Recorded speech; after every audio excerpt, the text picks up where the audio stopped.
Hello, romance lovers.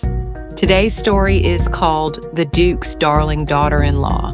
If you enjoy our videos, don't forget to like and subscribe. There were two dukes in the Empire, Duke Shitz, Lord of the Battlefields, and Duke Clyde, who was. By concentrating trade, the union of these two had a power in no way inferior to that of the imperial family. They were close friends, but 10 years ago, the Duke and Duchess of Clyde fell into a sleep-deprived sleep after falling off a cliff in their carriage. Upon learning of the incident with his close friend, Duke Shitz rushed to the scene and found the body of the Duke and his wife, as well as the child's clothes. However, he did not search the northern part of the area completely. No traces of the missing child of the Duke and Duchess were found, and 10 years after that event, they finally met, and the Duke claims that he will adopt this child. As in the original story, Duke Shitz found the main character, Damian, and the girl kept her promise about that he will meet his family, and now she will not be kicked out of the shelter. Now, like in the original story, after 4 years.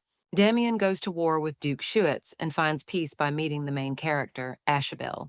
Well, now the Duke claims that he is also going to adopt a child next to the guy.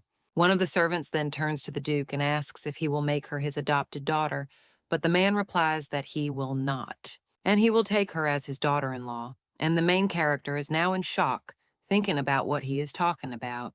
And she was just trying to change the future in which she would be thrown out on the street, but she didn't expect that she would be made a daughter-in-law. A little while ago, a man looked at the children and said that they were in good condition. The maid replied that this was true and that in their shelter, children came first, after which the man claimed that he would choose that child. It was an era in which money flowed like water, and the empire consistently won victories in wars large and small. Aristocrats, frustrated that they could spend enough money, found a way to show off their capital and generosity to the world, and began adopting war orphans. This was the official version. The main character, looking at the shelter worker, understood that it was all a lie, and they were fed and washed only so that they could look good and satisfy the aristocrats with their appearance. The director brought only beautiful orphans to the shelter. She also found a baby one day and asked the little beauty, "Why is she sitting there and crying, and where is her mother?" The main character at this time understands that she is also one of those children. However, the director overlooked an important fact, and that was that her mother was a famous thief who shook the empire. Although she was caught stealing the Grand Countess's things and was put into eternal sleep, who would want to hit the daughter of a thief? And on the day she was brought back for the third time, she understood everything after getting into an accident. And the girl learned that all this is a world inside a book. In the world she lived in, things were created out of nothing, and people were easily controlled simply by touching them. In a past life, she worked to materialize these ideas, and among the vague memories, she could see that she really enjoyed this work. And the girl understands that since she realized her previous life, it is worth saying that it was a lucky incident. But she still has one question, and among many books, only this novel will clearly remind him, although he doesn't even remember its title. But in any case, the girl is glad that she knows the future. At this time, the director enters the room, and the main character in the form of her face. She understands that, judging by the way she looks, it looks like she has lost money gambling again, and it would be better for her not to play games in which there is no chance from the start. And the main character also thinks what is behind her, and is it really a new child? But he's not nervous and is absolutely calm. At this time, the woman says that the children should get to know each other, because this is a new friend who will live with them from today. And also, his name is Damian. And then the young lady understands that this guy has arrived, and he is a child who never lets you forget that this place is a book hoax. The main male character who would later overthrow the emperor, Damian Clyde, and she bullied the main character in the orphanage, for which she was kicked out. And she is a villain named Elida. The life of the main character was truly miserable. The boy's father owned the best lands in the empire, and the duchy was so influential that there was talk about it, that the Clyde family became the center of the empire, taking over from the imperial family. As a result, the emperor became jealous of his power and secretly got rid of the Clydes. The Duke's will was revealed in his testament as if he had foreseen this incident, and he entrusted all the wealth of his family, as well as to his only friend, Erhard. From then on, all greedy eyes were fixed on Duke Erhard Schutz and the ruler of the barren north. Swarming with monsters, he was the most monster of the battlefields. The aristocrats then whispered and wondered if Duke Schutz was getting all the territories of Duke Clyde. But even if they are distant relatives, it all belongs to the Clyde Nora family. Since it is written in the will, then nothing can be done. The Duke at this time only thought that he had to find a child, and that he had to have black hair and blue eyes just like the elder Clyde. And even though the forest is teeming with monsters, this guy will definitely survive. The main character remembers all this at this time, and he understands that even if the guy was a slave, treated like an animal, but as expected, he is the main male character. And despite everything, he will remain alive, and in the novel it is written that he experienced a lot, but she did not expect that everything would be so bad. But she is also quite small compared to her peers, but he is even smaller than her. At this time, the director turns to the children and tells them to explain to the boy the rules of their shelter and what he needs to know. But then everyone was just silent, and someone claimed that they were already overcrowded, but they brought in a newcomer again. The red-haired boy claimed that the number of mouths to feed had increased again, so their food portion would decrease. His name was Carson, and this boy was the head of the orphanage. The guy then turned to the kid and claimed that all he had to do was obey them. Then he asked if the guy was listening and told him to look him in the face. Someone then told the elder that he didn't like the look of this guy, and the young man with red hair replied that his appearance was also so-so and suggested that he stretch his arms in the morning. The main character understands that they will definitely regret this because in the original story, she helped Carson's gang humiliate Damian, and in the end, she was kicked out of the orphanage. After this, naturally, she fell into a lonely, crippling sleep, but the girl thinks that in this life, she will save the guy. The red-haired boy turns to her at this time and asks if she wants to join in too, but the girl replies that she doesn't want to. After which, Carson claims that she always agrees, so why is she refusing now? And the young lady replies that the guy just looks weak. Well, when the young lady looks into the guy's eyes, she's a little surprised, and the red-haired boy claims that he agrees and that the guy looks very useless. At this time, the girl only remembers how someone said that she was the daughter of a dirty thief and told her to get out right now. So the girl only shudders from this, and at this time the director enters the room and states that it is time to prepare for dinner. The teacher also says that everyone needs to go their separate ways to do their jobs, to which they agree, and one of the girls. He tells his sister that it's time for them to go, to which the girl agrees, and understands that Carson's bullying. The main character will start from this moment, and if she pretends not to notice anything and does not interfere, who will be able to avoid at least a bad end for herself. The girl then goes into the kitchen and washes potatoes, and also realizes that this is not even her life. And the guy is the main character, so everything will be fine for him, and the girl is thinking about what she should do when she leaves the orphanage. And the young man will somehow endure, because he will just be beaten a little. Well, then the girl also remembers his look, and she understands that she has seen many people bully others, and it all ended very badly. After which she approaches one of the doors and thinks that she will help just once, and after that she will not interfere in the story of the main character. After which the girl knocks on the door, and a young man with red hair opens the door. He also asks if it was Aladdin and claims that he thought it was the director, and was also scared.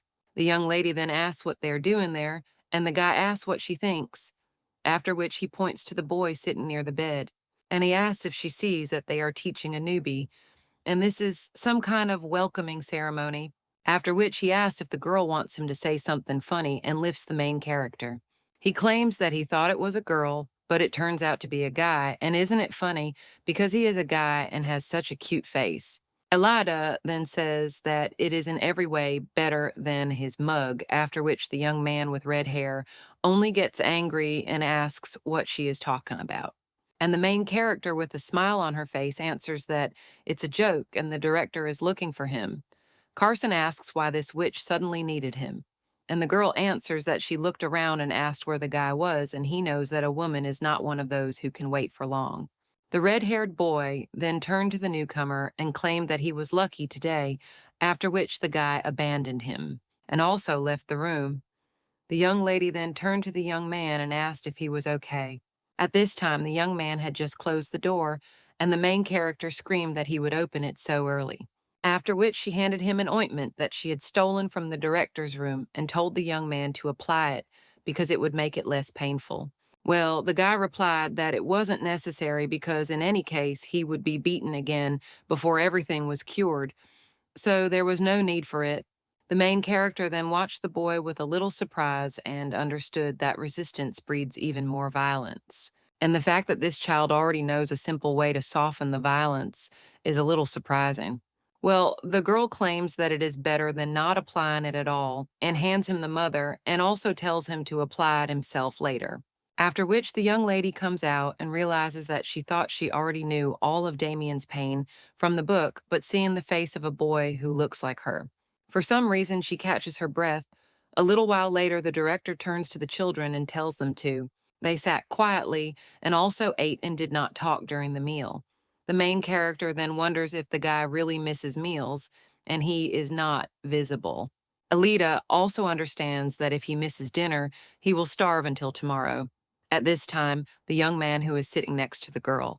He claims that if she is not going to eat the bread, then he asks if he can eat it. However, the girl apologizes to Tommy but claims that it is impossible. Hey, the young man then says that she does not eat him. And the main character replies that she will eat it later and understands that, of course, she doesn't know whether the guy will eat it or not. But a little while later, she already enters the room and realizes that it is actually time to clean the kitchen. But it seems she is too worried about this guy. The girl also sees that he is not in the bedroom, and he thinks that if not there, then where could he be? Well, then someone turns to the young lady and asks what she is doing in an empty room. And is he really looking for a ghost? When the young lady turns around, she sees that it is Carson. She then asks why she was looking for a ghost, and she was just checking to see if Betty was back. The guy then asks if it's true, after which he claims that, although it is, there are much more fun things to do than look for a ghost. Alita realizes that he is talking about Damian. The guy's friend asks if Carson is talking about Damian, but he secretly overheard the director's conversation, and they say that he was a slave before he got there and also caught monsters in the dark. Carson then turns to the young lady and asks if she is interested in this little guy. However, the main character understands that Carson killed most of the children, but was even more cruel to those she showed interest in, and it was too grave a crime to show her interest in this boy. So now the main character replies that there is nothing like that and also claims that it seems that the child who was injured went to the warehouse. The red-haired boy then claims that no one can get in there except the teachers, so why would the boy go there at all? And the girl replies that maybe they care about him especially. But she saw how he entered there with assistant teachers, and there were a lot of tasty things in the warehouse, and how the guy said he was so handsome, and maybe that's why. And he knows that beautiful children are more useful to the shelter, because earlier he said that the guy caught a monster, and therefore he has incredible skills. And that's why he wasn't forced to clean.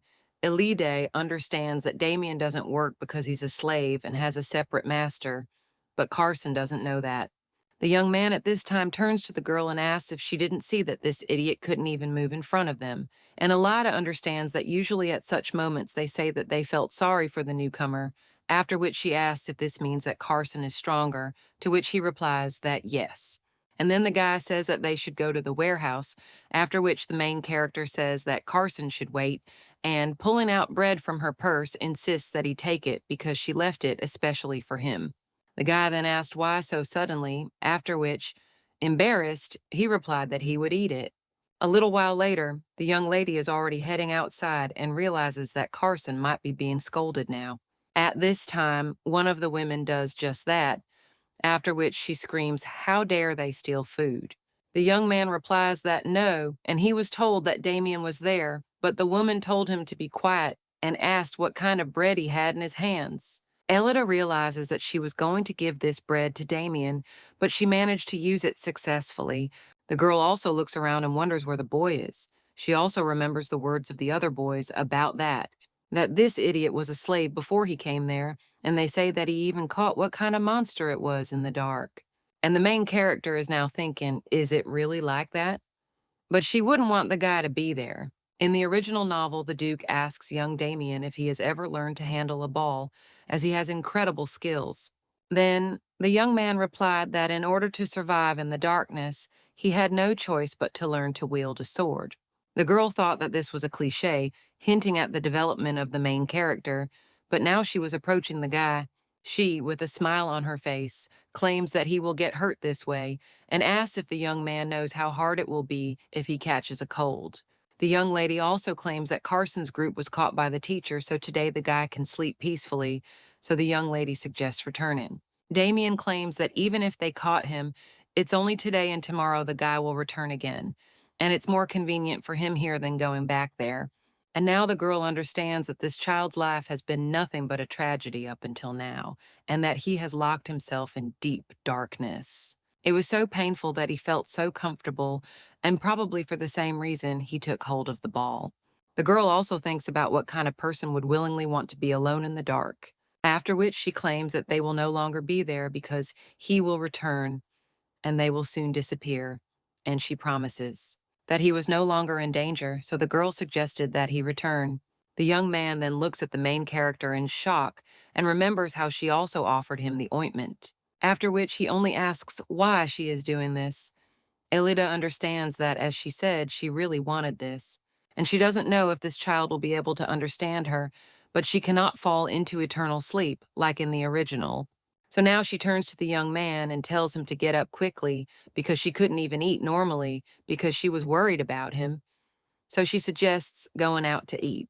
The young man then talks about food and extends his hand to the young lady. The girl then realizes that, fortunately, Damian did not resist, and this alone has already changed her fate. The young man at this time walks behind the girl and smiles. A little while later, the main character already shows the boy to be quiet and claims that in the garden everything needs to be done as quietly as possible. After all, the director and teachers went to the casino, but who knows, someone could have stayed. After which the young lady puts a lamp on the table and tells the guy to now put it on, to which the young man is a little surprised. And Elida tells him once again to undress because he cannot wash with his clothes on. The young man then just looks at her in shock, and the girl claims that there is hot water in the bathroom in the director's room. And doesn't he know that his body is now cold as ice, and if the guy gets frostbite, then he will have to amputate either an arm or a leg, or both at once. Therefore, the girl claims that this cannot be allowed, and if he is uncomfortable with her being around, then she will move away. However, the young man then claims that his body is disgusting. The main character then understands that before he got to the shelter, the guy lived like a slave, and there must be many wounds on his body, after which the young man apologizes and claims that she will be surprised when she sees his body. However, the girl then takes the guy by the hands and says that it is not disgusting, so he doesn't need to be so embarrassed or apologize because there's nothing wrong with that. After which the girl tells him to come in faster because they don't know exactly when the director will return, so they can't waste time.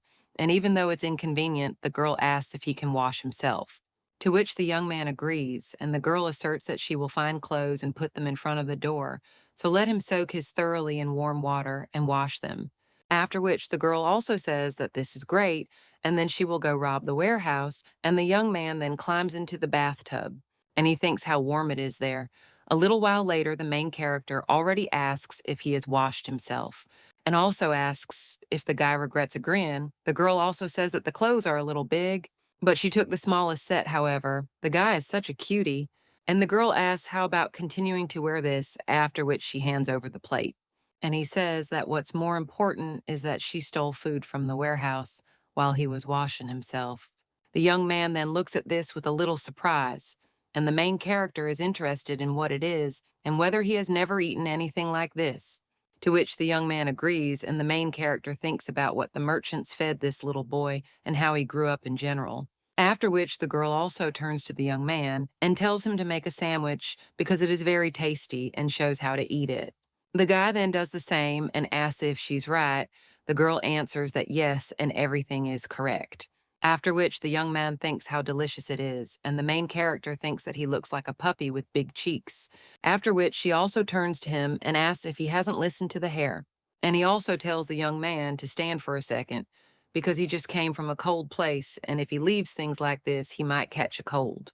The main character then dries his hair and realizes that the guy really does look like a puppy, but the personal boundary is much smaller than before. Well, then the young lady notices some kind of scar on the guy's neck and realizes that it looks like a monster's bite.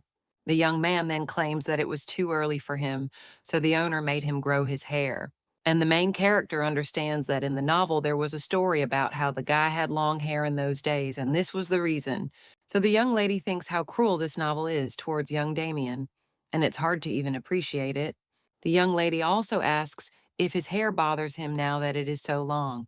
Then the girl picks them up and realizes that it won't be so easy for her to live inside the novel. She also thinks how handsome the young man is, and he is even more handsome than she thought. But the main character understands that it is not the time to think about it, after which the young man puts his hand to his forehead and asks if anything hurts, because he seems to have a fever. The guy replies that no, and he's just a little hot, to which the girl replies that then thank God. And he thinks that it's good that he doesn't have a cold, after which the girl goes with him to the bedroom.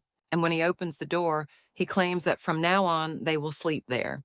One of the inhabitants of this room wakes up and asks if it is Ellie, and who is with her. And the girl whispers for Betty to be quieter, because Tommy will wake up, and it is nothing serious, so the guy can go back to sleep. The main character looks at the empty beds and understands that this is great because Carson's gang is not there, but who knows. She then points to her bed and claims that it is in the middle by the window and Damian's bed is by the door. They should have slept separately initially. Well, since today is the first night, the girl offers him to sleep together in her bed. The young man is then a little surprised and asks if he will really sleep there. And the girl just tells him to go faster because she wants to sleep, after which the young man does so. The main character wonders if this is the first time he sleeps on a bed because he looks awkward. Elida also covers the guy, but when she approaches him, she thinks what kind of smell it is because she also secretly washed herself in the director's room. But there is nothing there that smells like that. But the young lady understands that she now looks like a pervert, after which he invites the guy to sleep and wishes him pleasant dreams, to which the young man remains silent, and the girl asks if he will wish her pleasant dreams in return. After which the guy says that he wishes her sweet dreams too and covers himself with the blanket a little more. The main character then says yes and wishes him good night, after which she closes her eyes. And the young man at this time watches her and thinks that the girl is simply an incredible child. He also wonders if the young lady cares about him so much because of guilt. But he is a slave, so it is natural for him to stay away from everyone. But now he remembers everything the young lady did for him and wonders if he really isn't disgusting. He also remembers the bright, beautiful eyes of the young lady and understands that he should not even hope for anything. But then the guy starts dreaming about something, and when the young man turns around in his dream, he sees a monster. At this time, someone giggles and asks why he froze, because a slave should entertain his master and let him fight the monster faster. The woman also claimed that she even got him something to help him win so that he wouldn't lose. The guy understood that no one would ever help him, and if he didn't put the monster into the crippled elephant, the monster would take his life. And the guy understood that he had to pull himself together and also come to his senses, because if he couldn't, then everything would be bad. At this time, the main character tries to wake up the young man, and then he finally opens his eyes.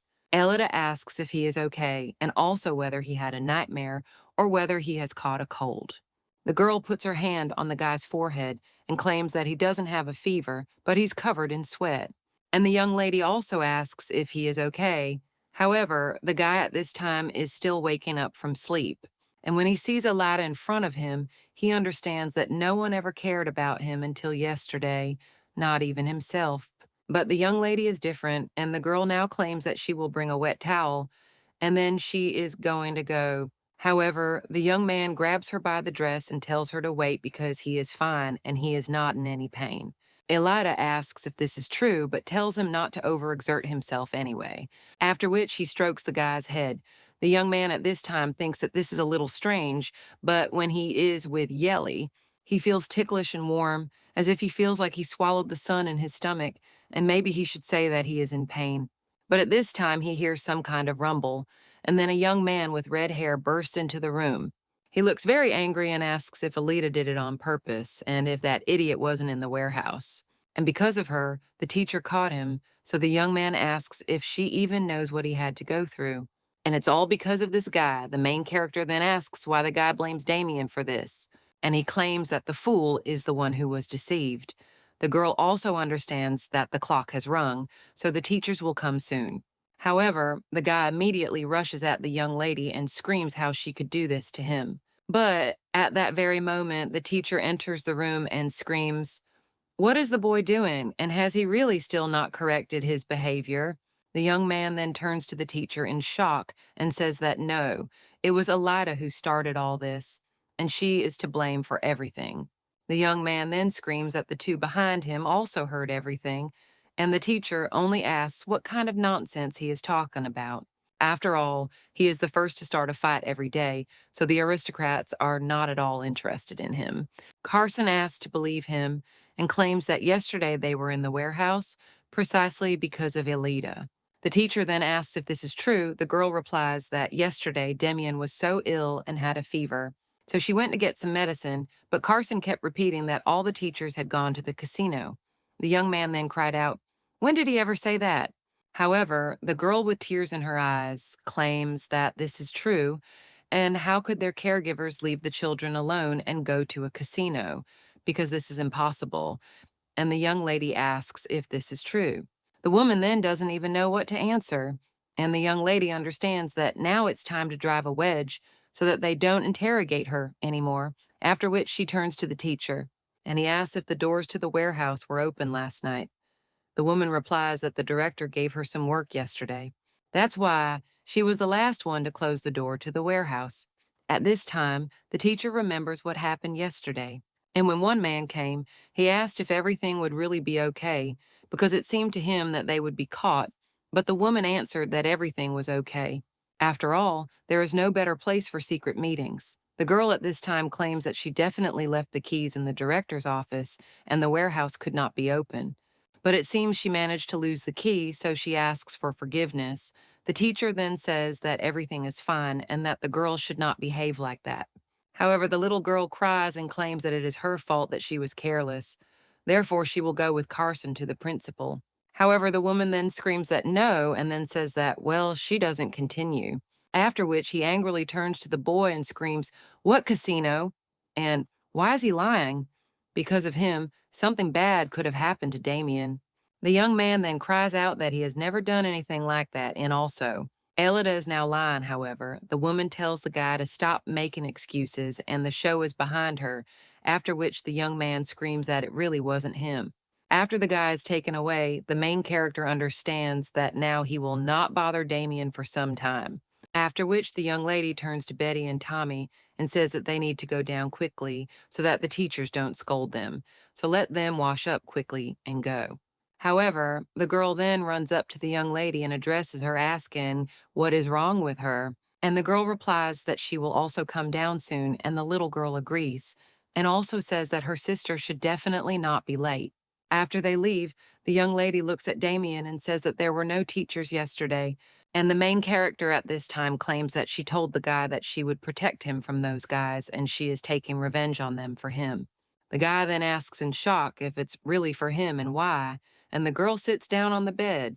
And she says that initially adults should help children, and of course, so far, among the adults she has met, there are no such people. But the girl turns to Damian and claims that there will definitely be such a person in his life, and he can be trusted. The young man then asks what will happen if he trusts, and the girl replies that he will become happier, to which the guy only remains silent, and at this time. A young man with red hair runs into the room and tells Elida to quickly go down to the communications center and wake up the director. And if they hesitate, the director will scold them, so they need to go quickly.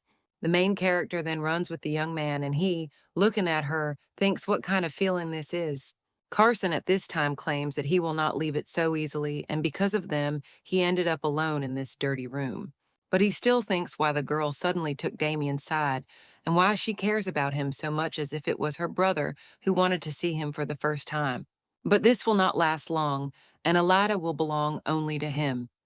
The girl at this time is cooking soup in the kitchen, And when she tastes it, she realizes that it's fine as is. She also turns to Damian and tells him to ladle the soup once. The young man then does this, and the main character, looking at him, understands that recently he has not even answered her, and does he still worry about the fact that she lied? Although he had been subjected to violence until now and was already accustomed to it, he did not know about it before. What is a lie? And he must be confused. Elida turns to the young man and asks if he is still worried about what happened this morning. The guy then asks what she's talking about, and the girl claims that she is talking about the fact that she deceived the man. To which the young man wants to say no, however, the main character tells him not to worry too much. Because revenge is something that needs to be done properly, and she lied, but this is better. It is stupid to get caught by yourself, so no matter how he lived until now, let the young man not suffer from the past in the future. And the main character asks if he understood. The guy understands that he is hearing something like this for the first time and could only survive by doing what the owner told him.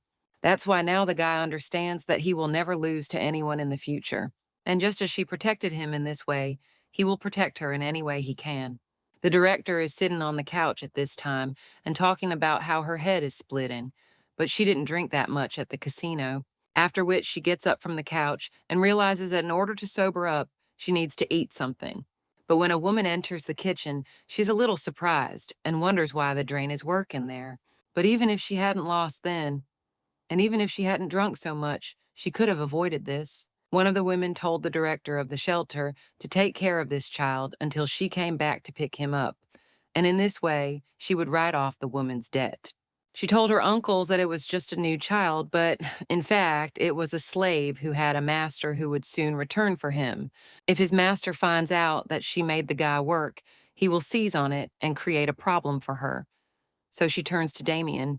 But at that very moment, she hears the teacher screaming at me whether Carson is going to come back, and also when he left the room. However, the young man only screams for the woman to let him go, because he is not guilty of anything. The headmistress then approaches them and asks what is going on. The teacher turns to the headmistress and states that, according to her colleagues, this child has been causing trouble lately and even stole bread from the warehouse. The young man screams that it is not true and that he did not steal anything, but received the bread from another person. However, the headmistress tells him to shut up. And this is not the first time the guy has stolen something, and after all this, he still dares to make noise. The woman also claims that he needs additional education, after which she tells the teacher to leave it to her, to which she agrees. And when the headmistress grabs the guy by the hand, he thinks that this can't be, and he can't get one for it, after which the young man screams that, in fact, he was there too. After all, Damian was there too, but he managed to escape. However, the main character replies that no. And that day, Damian wasn't in the warehouse because the boy was sick, so he was in the room with her the whole time. Carson asks why Ellie keeps lying, and it was she who sent him to the warehouse. The young lady then turns to the principal and claims that she herself knows very well how many children suffer from his bullying. And then the woman looks at the baby and remembers how she returned to the orphanage again, and also asked why she was there again. The headmistress wanted to know if she was really asking because she didn't know. After all, it's all because of the despicable mother of the baby. The woman also asked what time it was, and it's infuriating that she has returned every time. The headmistress understands that this girl has always been a quiet child, but now she has stepped forward. So something is fishy there. The red-haired young man screams, at this time asking the director to believe him and that it is all a lie. The woman then only asserts that this also infuriates her and says that Milan herself should sort it out completely, as well as the recently arrived child. She didn't give any work, to which the teacher agreed, but the headmistress only left in anger. The blonde also turns to Damian and tells him to go to the canteen first, because she needs to stay there to work. The guy remains silent after this, but grabs the young lady's dress and claims that they will soon finish preparing the food and that she will come to him immediately. The girl understands that the reason why the director restricted Damian from work is because he has an owner and not because she singles him out. But for the other children, it will definitely catch their eye and look that way. So there is nothing good about this, and now the young lady asks if Damian can wait for her. But the young man still holds on to her dress, after which the teacher turns to him and tells him to go with her. The red-haired boy asks if the boy will be scolded, and this teacher hits him very hard. Betty says that the boy should be scared. The main character at this time looks at these two and understands that it is good that they are so mistaken now, but in fact, Damian is kept away from any work. And then the girl thinks that she should finish quickly and go after Damian. A little while later, the guy is already sitting in the dining room, but in the very corner of the room. The young man understands that he does not like being alone, but he does not want to become hateful to Ellie. But then the guy hears who's, and when he raises his head, he sees that it is the main character. The young lady only asks if he is waiting for her, after which he suggests going to eat. Damian asks if she's finished yet, to which the girl replies, and the young man is also interested. Can he eat with her? To which the young lady agrees and claims that the food is very tasty today. Well, then someone tells the guy to wait because his place is on the right of a ladder. The main character then thinks that Tommy is so excited because Carsena, who always followed her, is not around, after which she tells the guy to give in to Damian just once today because he just arrived. However, Tommy replies that he doesn't want to. And the young lady claims that cool guys know how to give up their seat to others, after which the young man asks if this is true. And he also agrees and claims that just today he will give in once because he is a cool guy. And the main character then realizes that Tommy is such a child, after which she tells Damian to sit next to her, to which he agrees. Tommy then looks at the guy and realizes that he looks kind and naive. But at that very moment, they hear someone scream and then see that it is Betty. The girl cries and claims that her doll got wet in the soup, after which she tells the main character that Damian and Tommy should eat and that she will be back soon. The girl also takes the baby in her arms and tells Betty not to worry because the doll is only a little wet. So I just need to wash this little part and that's it, and my sister will clean it for Betty. Damian then watches the main character leave and also looks at Tommy.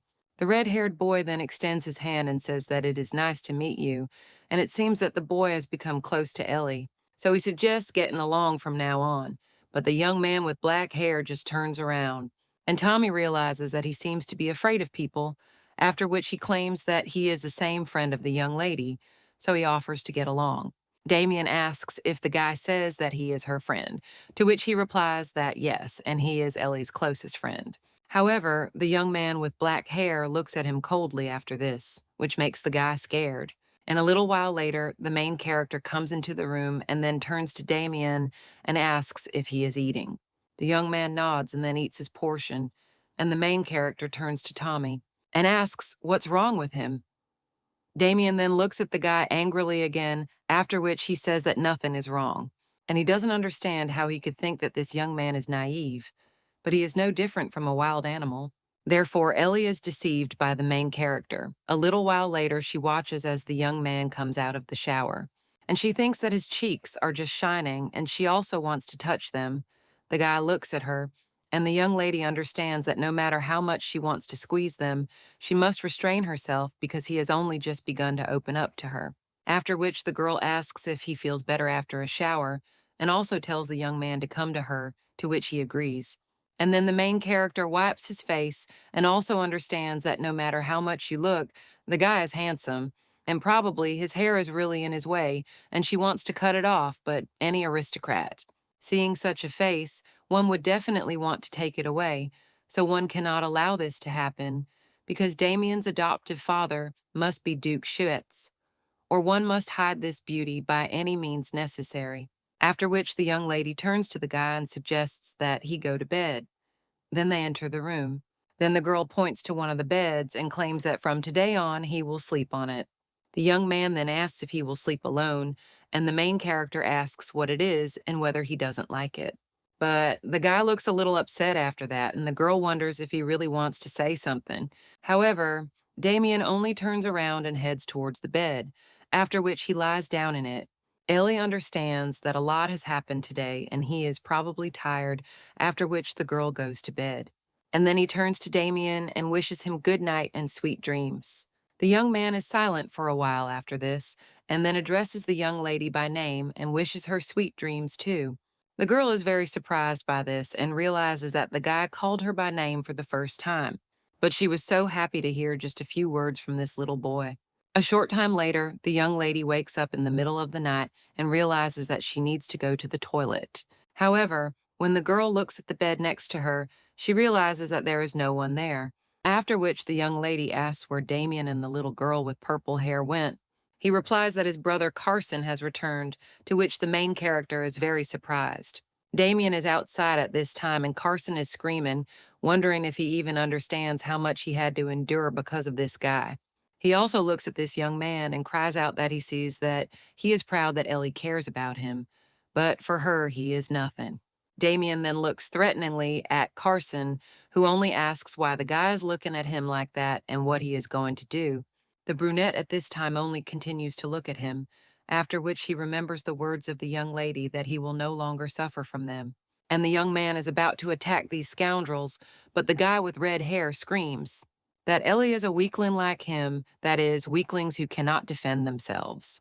The brunette stops after this, and the young man with red hair screams that he too is just one of those weaklings. And that is the only reason why the young lady cares about him, and not because he is special to her.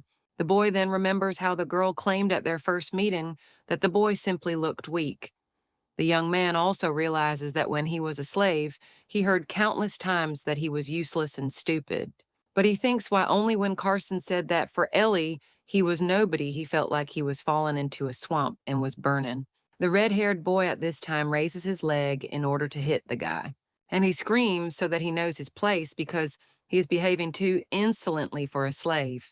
After which he also turns to the young man and states that it seems to him that he misunderstood this since they live in the same place. After which he takes the guy and throws him into the lake, telling him to cool his head there. And the young man falling into the lake only repeats Ellie's name. Carson is then a little surprised. After all, he sees that the girl has caught this guy and the main character at this time. He turns around furiously and asks what the hell the guy is doing. The girl remembers how she ran as fast as she could. And I also thought that all the children that Carson doesn't like, he definitely pushes into the lake. And in such a cold winter, Damian is in danger. The girl also asks that the guy be okay, and now she is asking if Carson has gone crazy. And she knew he was crazy, but what the hell is he doing with this child? The red-haired boy is thinking at this time, what is going on and why is Ellie behaving like this with him? And if you think about it, at some point, instead of mocking other people, she began to back down. And he also does not understand why the girl is so especially kind to this child. And also, what the hell kind of child is this? The young lady at this time turns to Damian and claims that she will help him with the treatment when they return. Carson at this time claims that he did not like it from the very beginning, after which he did not like it at all. He runs at the young man with his fists, and also screams that because of him everyone has become strange, or also asks what the hell the girl is doing. However, the main character then grabs Damian and jumps to the side. Carson then only sees in front of him his reflection in the water and then falls into it. The other guys are worried about the guy and also asks if he is okay and if he can get up. Ellie claims that this is why you need to know Mara and the guy is seriously so nasty. After which the young lady runs away and claims that there is no point in even talking to him anymore. The girl drags the guy along with her, and he realizes that he sees her angry for the first time, but he doesn't understand why she's so angry, and is it because he is weak or because he irritates her? And the main character at this time turns to Damian and asks why he stood motionless earlier, and also why he did not resist. The guy then understands that the girl was really angry because of him, and also asks if he is pathetic and if she feels sorry for him, and also if that is why she cares so much. The main character is then only surprised and asks what he's talking about, but the young man claims that if this is so, then there is no need to worry about him anymore. After all, he's already used to this kind of thing, so nothing will happen to him. However, the main character then grabs the guy by the shoulders, and she asks what he's saying, and also whether he thinks that she cared about him all this time only because she felt sorry for him. Ellie then apologizes for making him think that way and also apologizes for saying that he looks weak, and she should have immediately apologized for this. So now the girl claims that she does not consider him weak, and on the contrary, thinks that he is stronger than anyone. The young man then claims that it was not because he wanted to hear it, and understands that it could be because he was sure that the girl cared out of pity. But Ellie's words about him being strong are not at all appropriate, and the young man has tears in his eyes. says Ellie's name, the main character is then shocked and wonders if she said something wrong. And the young man then claims that he thought he was annoying Ellie. The young lady then asks why he should irritate her, and the guy replies that it's simple. And the girl says that if he endures this, it will hurt. So let him look at her. After which the young lady tells him to stop crying, and the guy asks again if she hates him. Ellie wonders why she should hate him. And then the guy says that she avoided his gaze, and the young lady asks when. And the guy replies that she definitely talked about heart pain. The young lady then remembers how she said that her heart was going to jump out of her chest when she saw the guy take off his shirt. And now she claims that it was not because she hated him, but because there was another reason. However, the young man then claims that, as he thought, Ellie hates him, after which the main character screams in shock that she will no longer avoid him, and the guy asks if this is true. After which the young lady makes a pinky promise and asks if he believes it now. The guy then wants to say something, and the girl sighs and realizes that the tears have stopped. At this time, the young man claims that from now on, he will always hold Ellie's hand, and even during meals, he will always sit next to her. The young lady then replies that it is fine and suggests that they now hold hands and sit next to each other in the dining room. After which she also turns to the boy and claims that if someone bullies him, then he should immediately fight back instead of getting hit himself and should not allow anyone to treat him badly, and immediately asked if something was bothering him, and also so that he would not suffer alone. Then he makes a promise to us with his little fingers, and they go inside. At this time, the young man understands that Ellie's words were true, and he found happiness thanks to her. The young man remembers how the girl claimed that there was a person who would help him. These can be trusted to him, and he will also definitely be happy. And now the guy is thinking, what if this is a misfortune? He couldn't feel so good even if he was in tears. So he wants to be greedy from now on. At this time, the Duke puts someone to sleep, after which he claims that they just wasted their time on useless information, and also says that he and Auntie are leaving and moving on to the next area. The main character at this time finishes treating the young man, and she claims that she is finished with the treatment, so she suggests going to bed.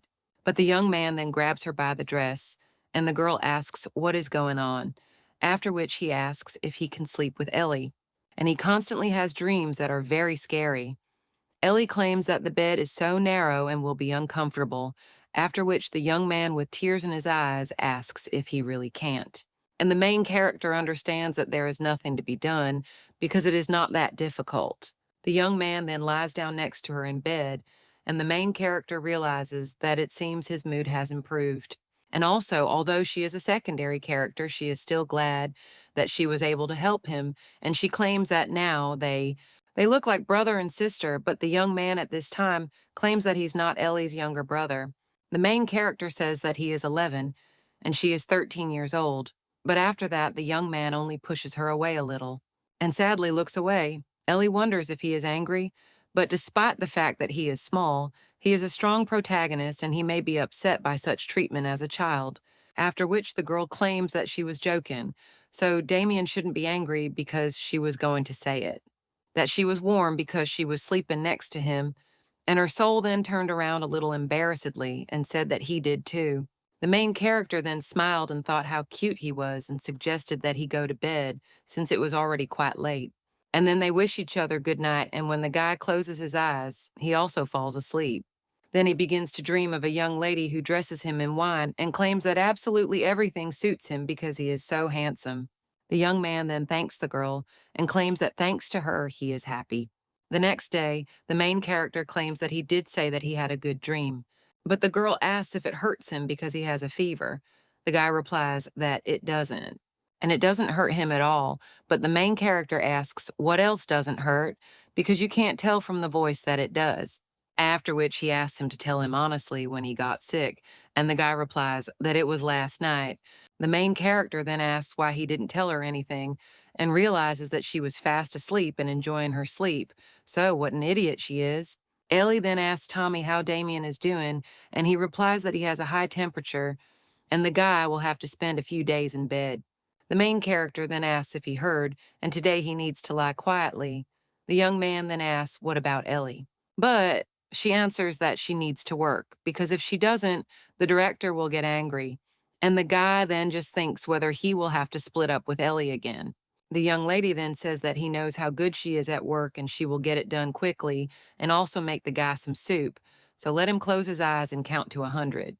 The guy then agrees, but says that the girl should return quickly and asks if she agrees, to which the young lady replies, of course, and thinks what a cutie the guy is, after which she claims that she will return. And he tells Tommy to take care of this guy. But at the same time, the young man only looks at him with threats to you. And Tommy thinks what a fox he is. The main character at this time is cleaning the director's room and understands that she has to go out so she can take the medicine. But this woman has no intention of going out, and she is in a bad mood today. At this time, the director turns to Ellie and cries out if she can get out faster, to which the young lady agrees. And she also understands that if she does something wrong, she might get it, so it's better for her to clean up outside first. At this time, the director says that despite the fact that there are so many children, finances are completely at zero. And she looks at one of the nightstands and also understands that in order to cover the debts, she will have to sell one of the mana stones. Mana stones are minerals that accumulate mana, and people who do not have it use them when using magic. However, the mana stone itself is a precious mineral and requires poppy seeds to make it, so it sells for a very high price. At this time, the woman takes one of these in her hand and understands that this is true and that she collected them for so long and so hard that she will never sell them. The headmistress also looks at the girl furiously and understands that if she were not the daughter of a thief, then she could sell the baby for a lot of money and pay off all her debts. At this time, one of the teachers enters the room and addresses the director. And she also claims that, as she already said, because of Duke Shitz, the number of aristocrats wishing to adopt orphans has significantly decreased. The woman then puts the stone back and claims that, as she thought, things cannot continue this way. Ever since Duke Shoots began looking for adopted children, he would come to aristocrats and ask if an adopted child had black hair, but he would insist that his eyes were not blue. The aristocrats only trembled with fear, and they stopped adopting children for fear of meeting the Duke. At this time, the headmistress asks if Mullen really heard the information well, to which the girl replies that let her spread rumors everywhere that the Duke's son is now there. To which the headmistress replies that she is doing well, and the girl at this time is a little puzzled and turns to the headmistress. And he says that if they deceive him and sell another child and he finds out, then what will happen to them? After all, it's not just anyone, but Duke Schwetz himself.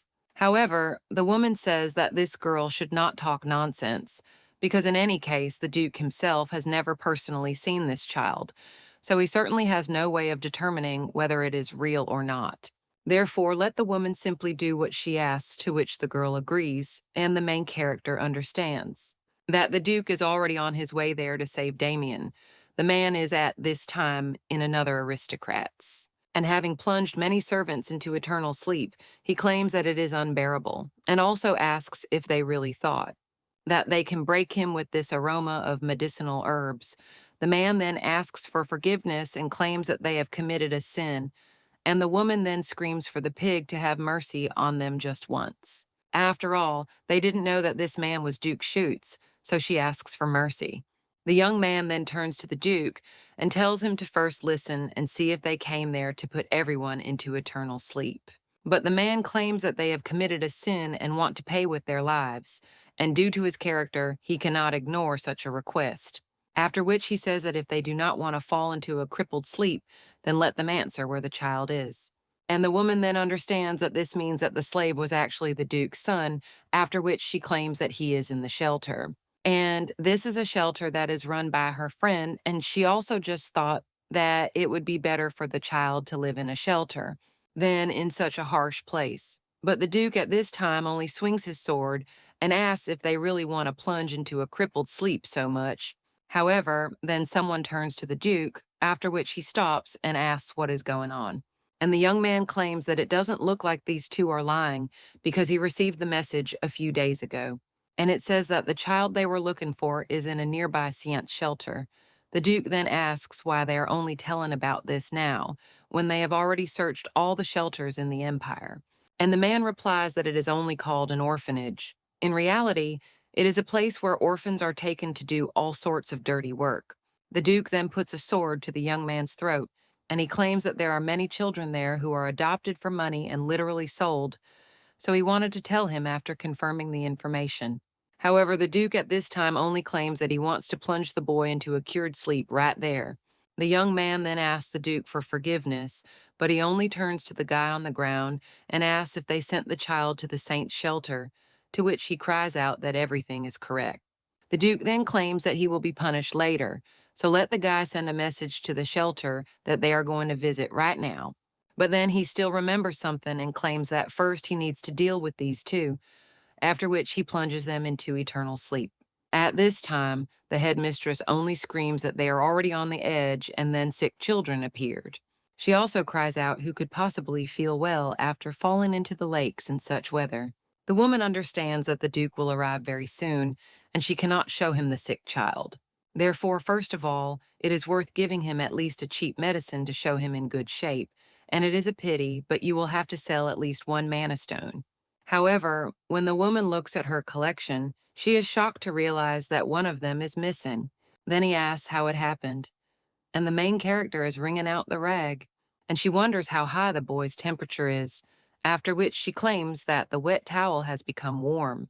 So she goes and soaks it in cold water again. The guy then turns to Ellie, and he asks her not to leave because he doesn't want to be alone, and the main character claims that he has such a high temperature, to which the young man replies that he doesn't care. Ellie then thinks that he will soon fall asleep, so she thinks that she will wait a little.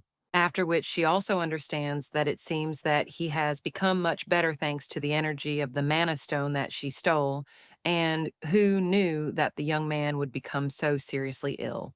The girl understands that Carson's condition is also bad, but Damian's body was initially weak, and in general, Carson and his condition should not worry her. The guy at this time leans against the young lady's hand and says that it is cool.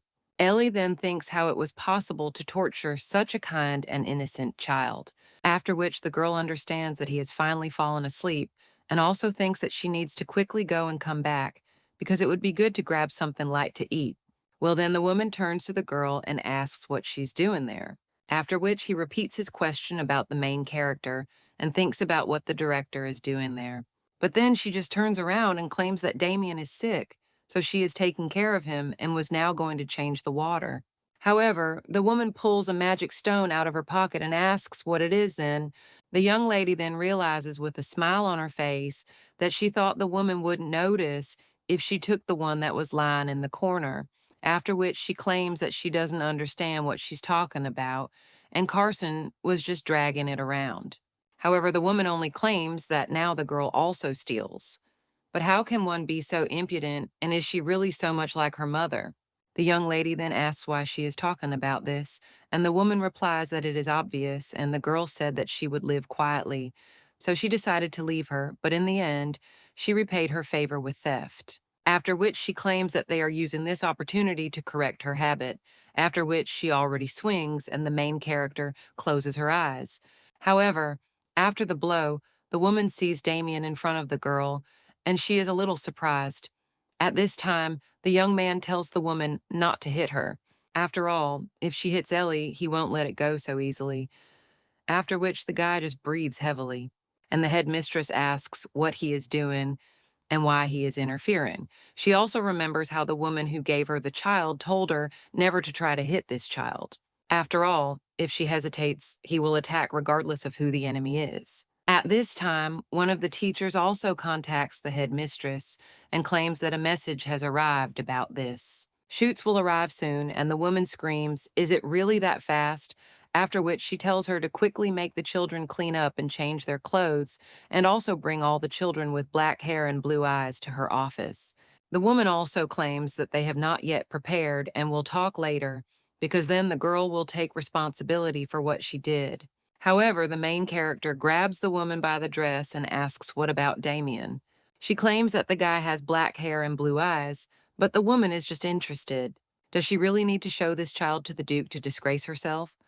After which the young lady wants to object, but at the same time the young man begins to fall off his feet, and the main character in shock grabs him and asks if the guy is hurt.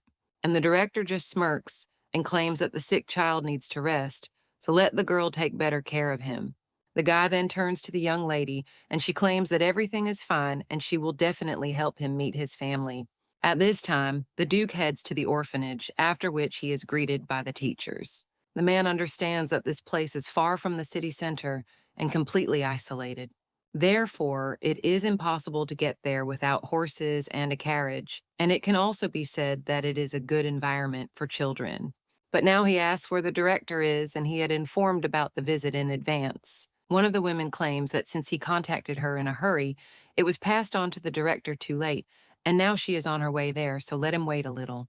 At this time, the man asks what about the child, and one of the women understands that the director told them to keep their mouth shut so they can't answer honestly. At this time, the Duke looks at the teachers and realizes that there is complete chaos there, after which he tells them to stop, and he himself will then find the child. After which he goes to the shelter and says that this is the worst period because little children live in such a cold place. The young man replies that he thinks so too.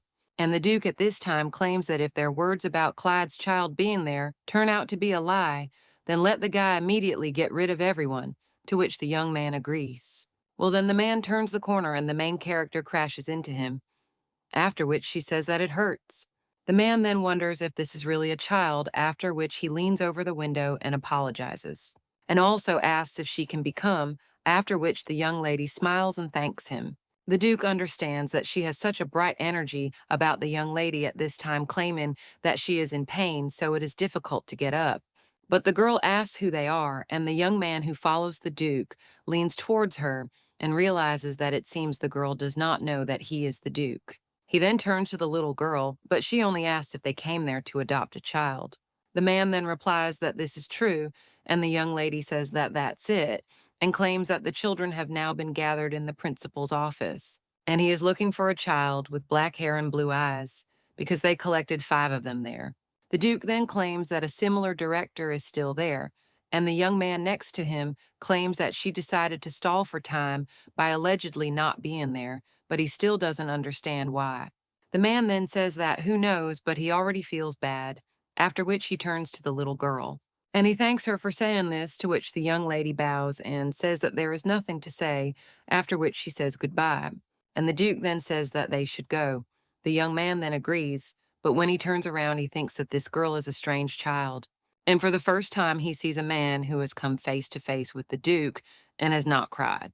Well, then he remembers that there was another one like that, and that was a man who didn't even blink when he looked at the Duke. But all that is in the past. Now the director of the shelter greets the Duke and thanks him for visiting their shelter. At this time, the man asks what kind of children these are, and the woman, pointing to these crying children, claims that these are children with black hair and blue eyes, just like he is looking for. So among them, one is definitely the one he is looking for. The woman then also turns to the children and asks in shock what is wrong with them, because they are not so whiny. And the Duke understands that Clyde said that his son's mana is there, so if he is there, the stone will react. But as expected, this is not the case. After which he turns to Anta and claims that this looks like a lie, so let him put this woman into a crippling sleep. The headmistress is then shocked and asks what the Duke is saying. After which she screams at him so that the Duke saves her, and the one he is looking for is definitely one of these 4. The man then thinks whether she is talking about 4, and also understands that the child he encountered definitely said so. He's looking for a child with black hair and blue eyes, but they collected 5 of them there. After which he claims that one is missing. The woman then asks what he said, and the man just pulls his sword out of its sheath and wonders if she's really going to pretend until the end, after which he puts the sword to the woman's throat and asks where the child she is hiding is. But if she deceives him, she will immediately lose her life. A little while later, the main characters hear some noise outside, and she understands that, judging by him, the Duke will soon come there, and also everything is going according to the original, as she wanted. But the girl thinks why she is a little sad, but she still understands that for Damian, this is a good event. After which the young lady turns to the boy and claims that he will not get sick anymore. The young man then asks what she's talking about, and the girl insists that she did promise, which will help him meet his family. But at that very moment, the Duke runs into the room, and the young man wonders if he really has a family, After which he also thinks who this person is, Auntie, watching the Duke understands that this was the first time since the lady had sunk into a crippling sleep that he had seen the Duke behave so emotionally, and he thought that he would never see such behavior again. At that moment, the man came closer to the boy, and he understands that he heard that it was a boy, but he was so thin, he also sees that there was a girl next to him, and he also understands that this is the same child he encountered earlier. But the young man immediately gets up from the bed and protects the young lady. The main character is then a little worried. He screams that he can't get up, but the young man only tells the guy not to look at Ellie with such eyes. After all, he won't stand aside if anyone tortures Ellie. The man then realizes that the baby is very similar to an animal, after which he asks who he is going to protect with such a body. But at that very moment, something strange happens, and the Duke notices that the stone began to react to the young man's mana, after which he realizes that he has found it after all, and this is Clyde's son. The boy at this time begins to fall off his feet due to fever and overwork, but the Duke at this time claims that there is nothing to worry about because he absorbed the fog that was taken from him. And this, on the contrary, will help increase his endurance. The main character then understands that the guy's temperature has dropped, and the Duke at this time claims that it looks like they found a child. And now he wants to hear an explanation of why the child is in such a state. He also claims that if the answer is a lie, it is better for them to immediately bite their tongues and calmly accept the immersion into eternal sleep now. One of the women then screams that first they will go to the director's request with the adoption documents. And the main character understands that everything is as written in the book, and this man has incredible intimidation skills and can also feed people in a word. The girl gets a little scared after that. And Ante turns to him and asks if he didn't warn the Duke that people fear him more than ghosts, so he asks if he could look with a less cold gaze, since even the teacher avoided it. And this child also fell because of him. The Duke claims that he fell because of illness, but the knight replies that this is impossible. And in any case, the gentleman always makes a terrible, terrible impression, therefore the little Duke. She definitely doesn't want him to adopt her, after which she asks him if he has thought about it. Well, the man just asks if the guy is asleep, after which he approaches the young man, and he claims that a sick child cannot be left on the floor like this, and also that Auntie will change the towel to eat. The guy agrees to this and immediately runs away, and the main character claims that she will do the rest. After which she gets to work, and the Duke claims that she acts as if she knew that he was looking for this particular child. But it was his first time there, so he asks how the girl found out. The young lady understands that he is testing her, and she needs to answer correctly in case she makes a mistake. She might end up on the street, like in the original, but she can't lie to him, so what can she say? This is what she knew, and claims to have heard the director talking about how she asked for rumors to be spread, and send a message to the Duke that a child with black hair and blue eyes is there. And the man asks if the girl then deliberately told him that there should be 5 children there, to which the young lady is a little surprised, but understands that if he finds out that she approached him on purpose, he will begin to doubt her. But he is not the one who can notice a slightly clumsy lie. After which the young lady claims that everything is correct, and she thought that Damian also has black hair and blue eyes, and also he could be the child he's looking for. The man then asks why the girl didn't bring him here right away. Where the child was, she wanted to know everything about the main character, and she replies that it was because she wanted the Duke to slowly look around the orphanage. And he found out himself what exactly was going on there. At that time, Auntie brought towels, and the girl claimed that he must have noticed that the teachers did not care about them at all. The young lady claims that they do all the work themselves and the teachers leave them every night, after which they go to the casino and also play gambling games and have fun. That's why she wanted the Duke to see the terrible situation there himself. The man at this time sees his ex-wife and the girl, after which he asks what her name is, to which the young lady replies that she is Ellie. And the man turns to her and asks what the boy's name is, to which she replies that he is Damian. And the man says that it is clear, and at this time the director comes to the Duke and claims that she heard him calling her. At this time the woman is thinking, did that girl really tell everything? But if so, then she won't let it go so easily. At this time, the man claims that he will adopt this child, to which the woman is surprised. And the Duke claims that there is a child next to him, too, and the main character is then a little surprised. And Ante asks if the Duke will take the girl as an adopted daughter, but he answers that no, and he will take her as a daughter-in-law. And the main character then thinks, what is he talking about? And in general, the person who should be connected with Damian is Duchess Ashabel. However, now the guy turns to Ellie and tells her not to leave. The girl also remembers how he asked if she was really courting him out of pity, and she understands that even though it was only for a short time, she already felt affection for Damian, and in fact, she is happy with the thought that they will never part.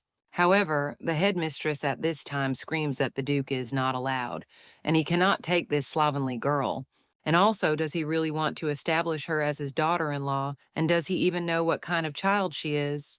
The woman understands that if this girl goes to the Duke for adoption, they will be exposed, and this must be prevented. After which the woman claims that the girl's mother is a thief who tried to steal Count Lathione's things, and she means that she is the daughter of a thief. The young lady then only looks at the director and understands that she is talking about the story of the thief of the patriarchal empire. When the empire was engulfed in war, a thief broke through the strict security and entered the palace. It is said that the emperor's precious treasure was stolen, and he then mobilized a large number of people to catch the thief, but in the end, he was unable to catch her. Soon after she was captured by Count Lathione, Ante understands what he heard. This woman was hanged in the county, but this is the first time he hears of her having a daughter, and at this time the director turns to the Duke and therefore asks him to take her word for it because the adoption of a daughter-in-law like her would harm the Duke's honor.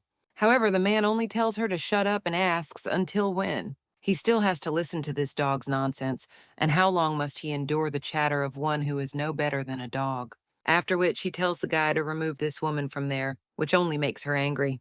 And then the Duke gets down on one knee in front of the main character and claims that the choice is up to her, and he asks if she will go with him.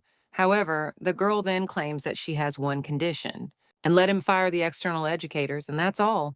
The headmistress then screams in shock. What is she saying? And the knight understands that the girl will accept the Duke's offer, and even with a special condition.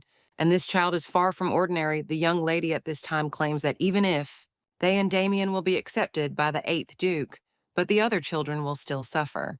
So she asks to fire these teachers for their sins and make this place a good shelter, so that children are no longer sold as commodities. The Duke then replies that he will do so, after which he gets up and also turns to Ante and tells him to start right away, and taking away the rights of the educators, to which he replies that he understood the Duke. The headmistress is only surprised after this, and they scream that they shouldn't believe the words of this cunning, mean girl, but when they take her out the door, she screams that she won't leave it like that. The main character, looking at her, understands that even though she asked, she did not think that the Duke would fulfill the request so quickly. At this time, the man claims that from now on, this shelter will be the way she wants to see it, so he will ask again, will she go with him? After this, the girl only thinks for what purpose he locks her in, and she doesn't know the reason, but everything is going pretty well, and if Damian left like this, she would be restless for years until the moment when he meets the real main character. She will be by his side. So now the young lady shakes the Duke's hand and replies that it is good and she will go too.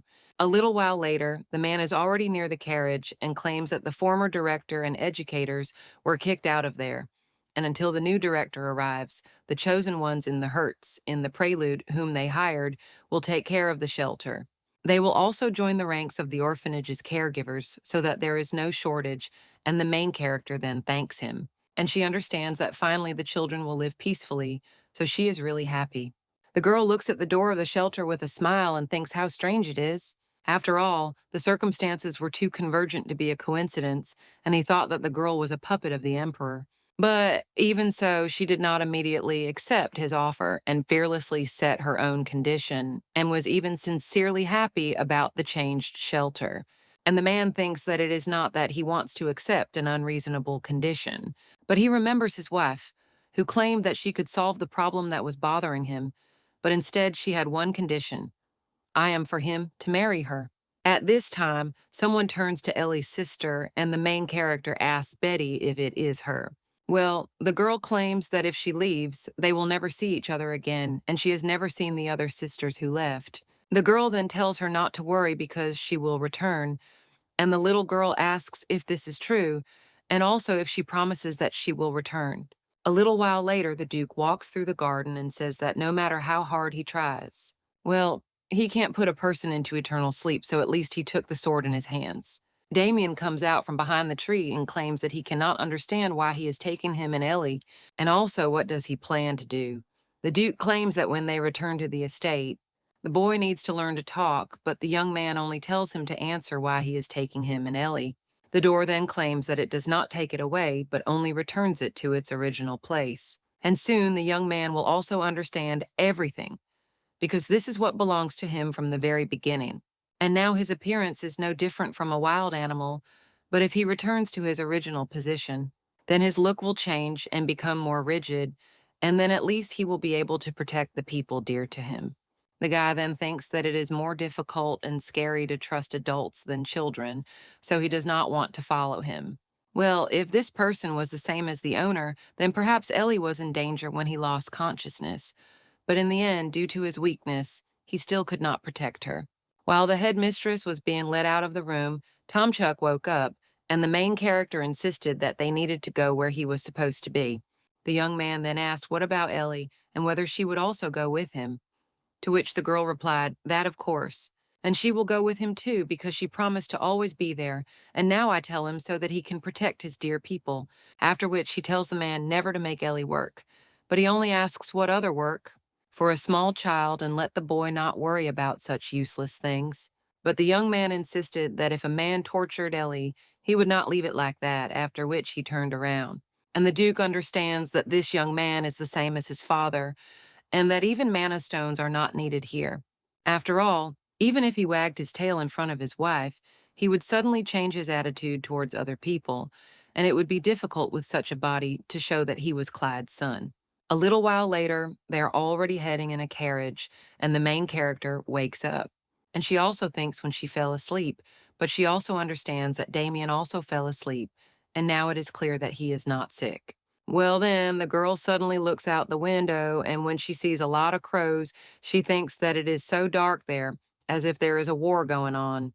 The young lady realizes that she never imagined such a wasteland, and it seems that the rumors that this place is teeming with demons are true, but still, she must not lose heart. At this time, a crow knocks on the carriage window, and the main character wonders if this bird really heard her. And she says it seemed to her as if their eyes met, but the girl also thinks that this cannot be. A little while later, the young lady is already getting out of the carriage, and when she sees the luxurious mansion, she thinks that it is so sparkling. But she also looks up at the sky and realizes that there are also crows there. When they're already in front of the estate door, then Damian asks what's wrong with the young lady, but she replies that nothing. Meanwhile, the servants greet the Duke. They claim that they received a message about their arrival. The man then says that this is how. But then he remembers something and claims that there is something he forgot to mention in the message, and the butler asks what it is.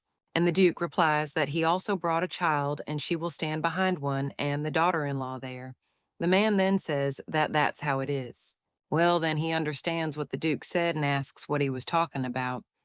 Ellie realizes that it obviously makes a lot of sense, but she is also confused. At this time, the man looks at the Duke with a look demanding an explanation of the situation, and the Duke replies that it just happened that way.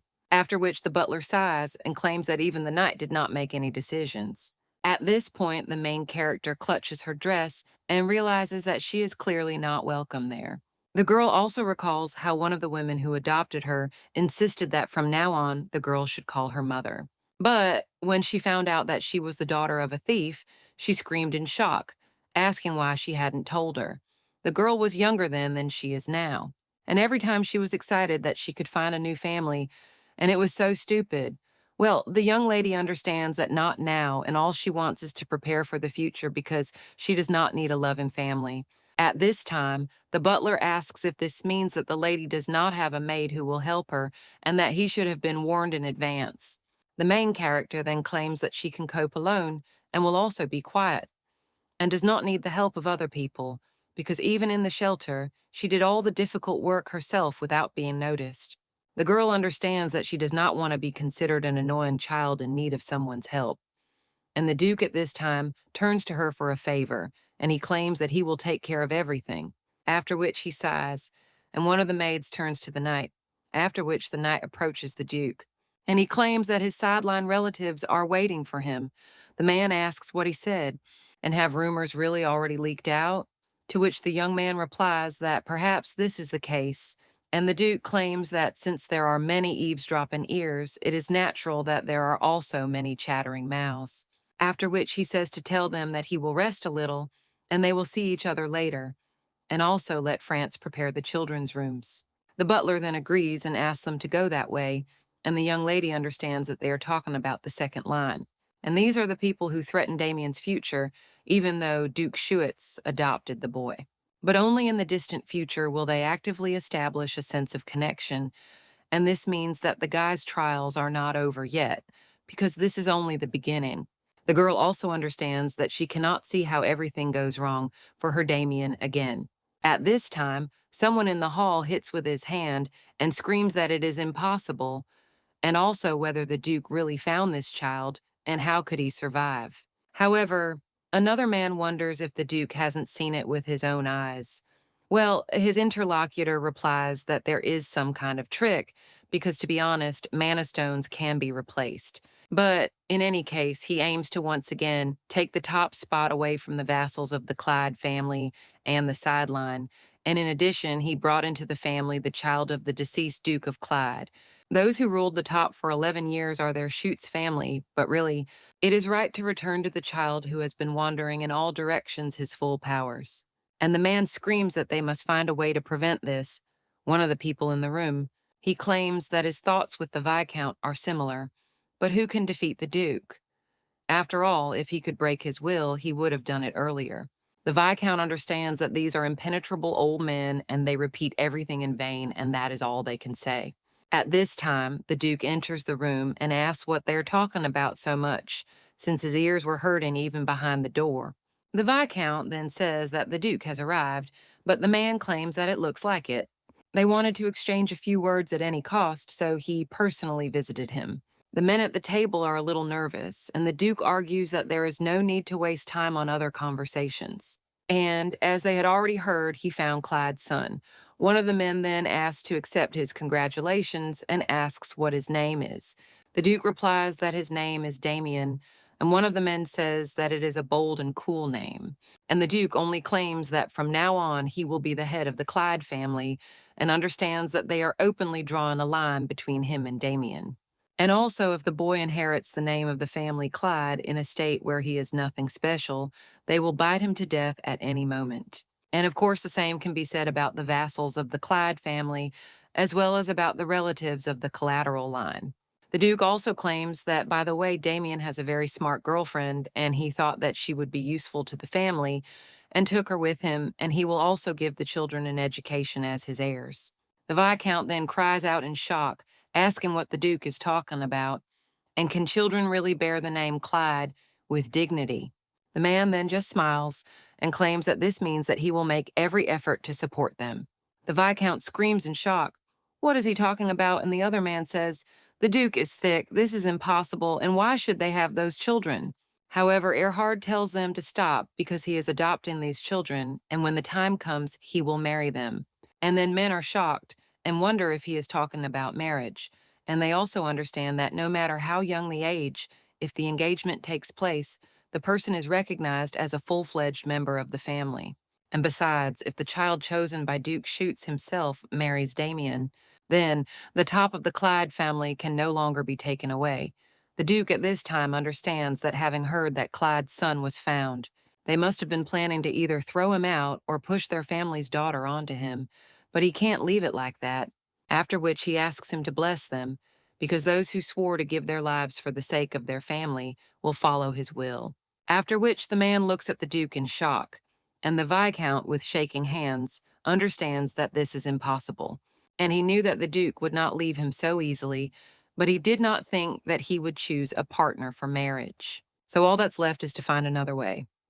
The main character enters the room at this time, and seeing how well everything is arranged there, she admires. The girl also thinks, Is this really the room? Indeed, chandeliers are like jewels, and she just wants to bite them. The young lady then turns to Damian, but when she turns around, she sees four maids there, after which the young lady is a little surprised, and one of them claims that the gentleman left with the butler. And from this day on, they will be there to help Mrs. Ellie. The woman also claims that her name is Rona, and she will do everything possible to make her stay comfortable. She also says that it is nice to meet you, and the main character also bows and greets them, and Rona claims that Mrs. Ellie can speak freely. The young lady then asks if this is really possible and realizes that she has never spoken informally to adults, and it is a bit of a burden when she is called mistress. The woman at this time turns to the young lady and claims that she will soon get used to it. She then turns to the other maids and tells them to say hello to Mistress Ellie as well, after which one of them claims that her name is Ivana. She also says that the other maid. The name is May, and the third is Ashel, and if the lady finds it difficult to remember, then let her address them as is convenient. Ellie realizes that learning names is not such a difficult task, after which she claims that she has remembered everyone and also asked to love and favor them. The maids are then surprised and think how kind their mistress is, and the young lady thinks maybe they misunderstood, thinking that she is of noble origin. At this time, the woman claims that since they have finished getting to know each other, let the girl go there, because she came from far away and is probably tired, but first they will help her take a bath. A little while later, they are already combing the young lady's hair, and the girl is wondering what to do because she is at a loss. But she doesn't want to show them her undeveloped and ugly body. However, if she hesitates, they will start to despise her. So she needs to get used to it first. One of the maids can't help but giggle, and then Rona turns to her. After which Ashel apologizes and says that the lady is just very nice. She also asks if the lady has a scent, which she often uses. The young lady then asks if they're talking about fragrances and claims that she knows nothing about them, and also just enough warm water because the water in the shelter was too cold. The girl understands that she didn't know the names of the fragrances, so she said everything honestly and thinks if the answer is correct. The maid then turns to the mistress and states that until she finds a scent that she likes, they must try hard, to which the young lady thanks them. And she claims that in order not to disturb them, she will try hard, and the maid then claims that she will say something different, and they will try even harder until the lady does not bother them. After which she smiles, and that same evening the main characters are lying in bed, and she understands that although there were those who helped her, it took longer than when she bathed alone, and thanks to this she was able to use warm water and scented soap at will. And now the girl understands what lightness and freshness mean, and now she doesn't want to leave, after which the young lady rolls around on the bed.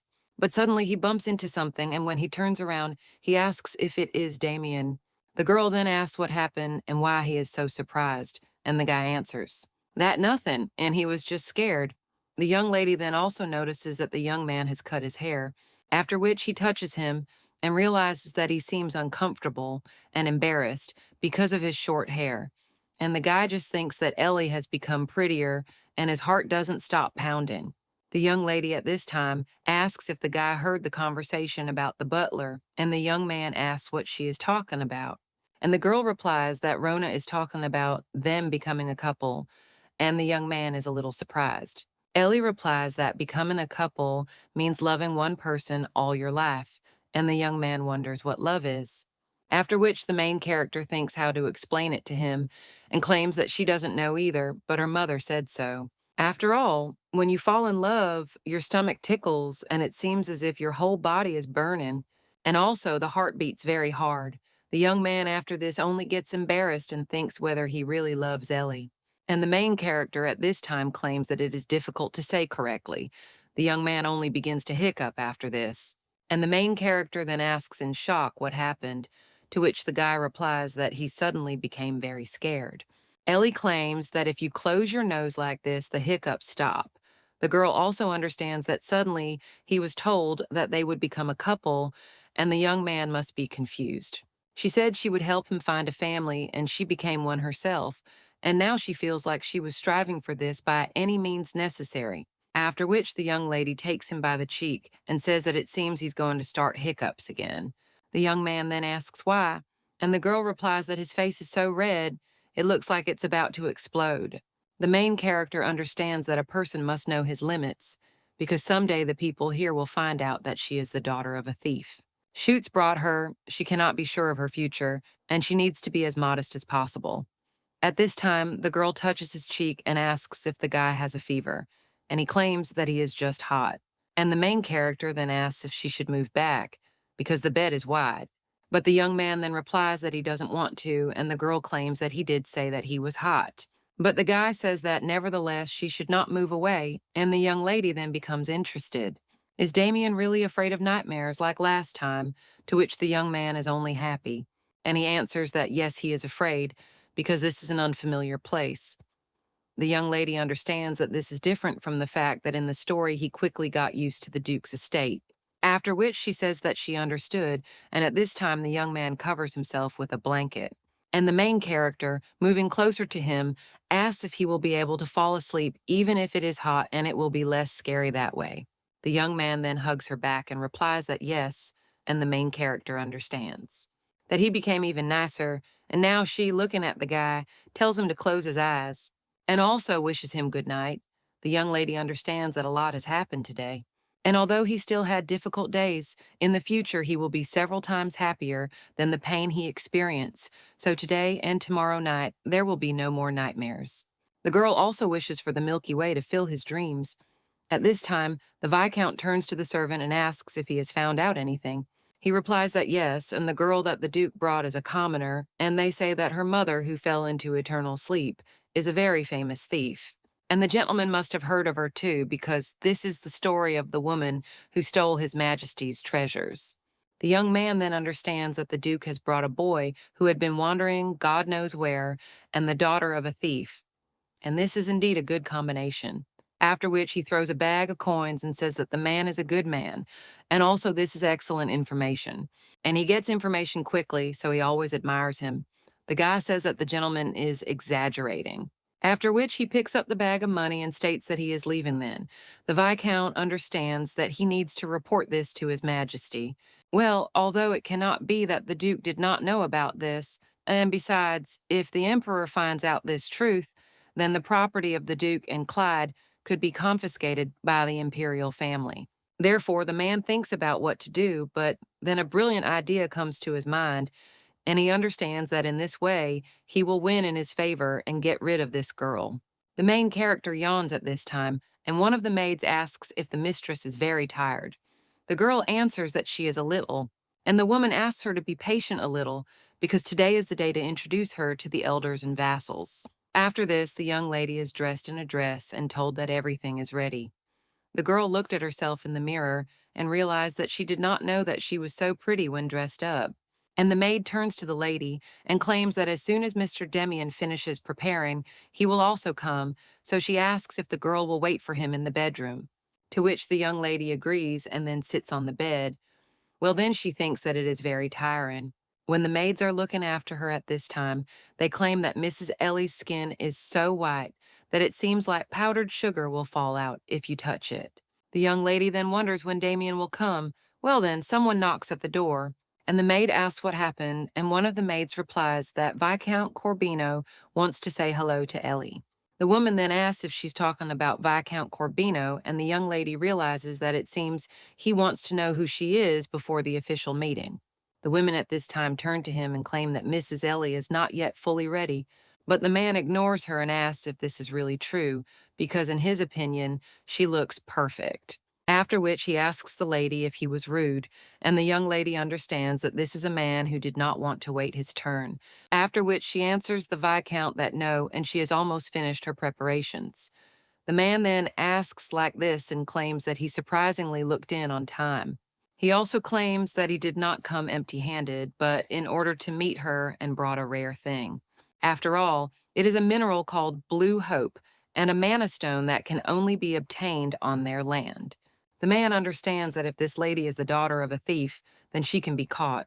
It is on the theft that he claims that if the girl has Blue Hope, she will be able to use magic. And for her it is very important, after which the man also turns to one of the maids and tells her to get out of there. After all, he needs to talk to the lady alone. Rona is a little surprised by this, and the Viscount is just wondering if she really thinks he will do something absurd. The woman then falls silent, and when the main character nods, she leaves. The young lady looks at this stone and realizes that it is truly beautiful, and the color is the same as Damian's eyes. Well, the man just tells the girl to stop staring because this is not something she can get. The young lady then gets a little angry and asks what he's talking about. The man claims that he is generous, so he will allow her to look at him as much as she wants, and as soon as she has looked around, let her send him back through his maid. The main character then tells him to listen. The man just turns around and says that he will take his leave and they will see each other later.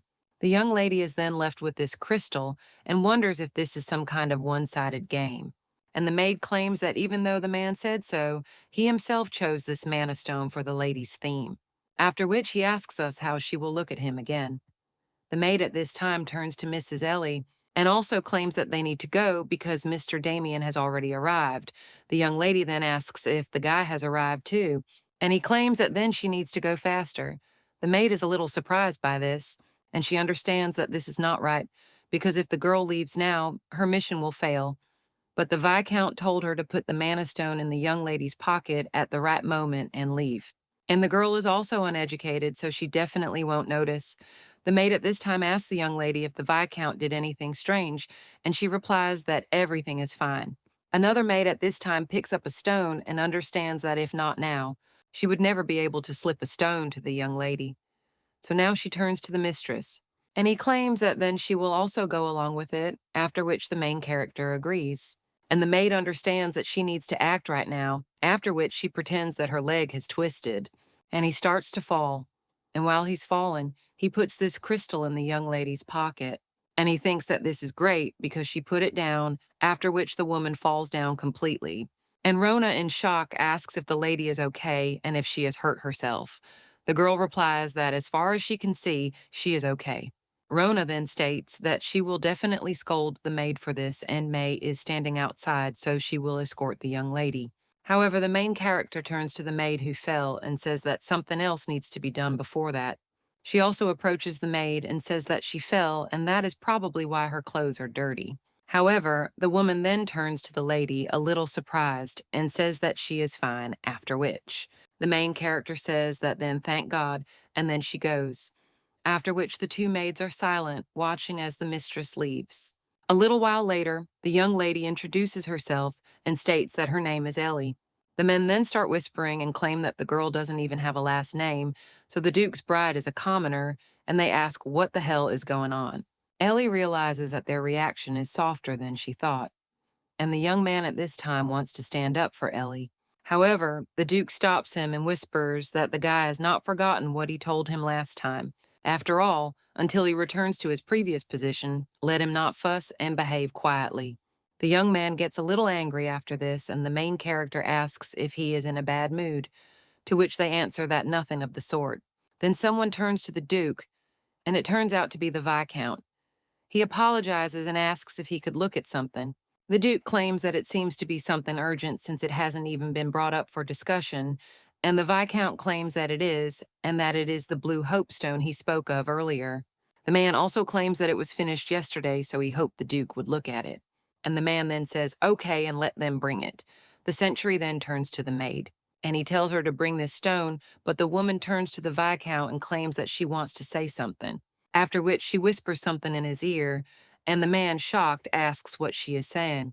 The Duke then asks what happened, and the man replies that they say that the stone of blue hope has disappeared. The whole hall immediately starts whispering and asking if the blue hope has disappeared, and they were also watching the stone.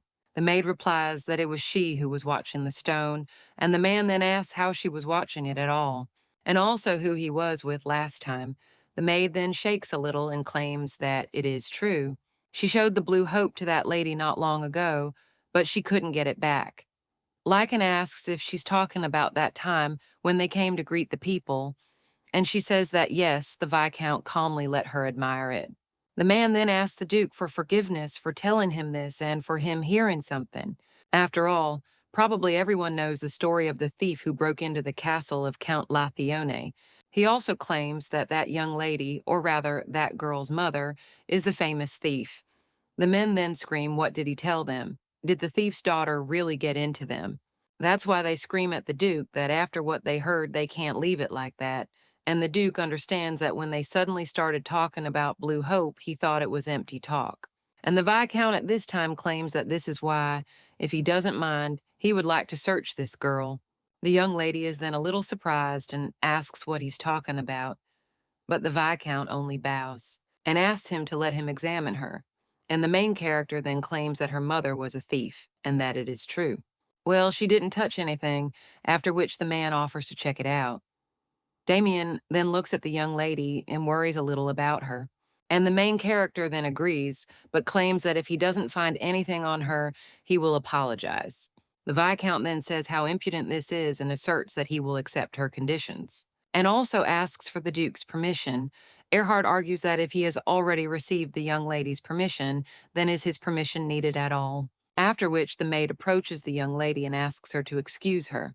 But when she looks in your pocket, he finds nothing and is a little surprised, after which he claims that there is nothing.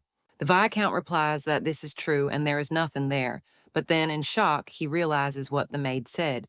And he screams, "What kind of nonsense is this?" and also whether she searched well. The woman answers that she did.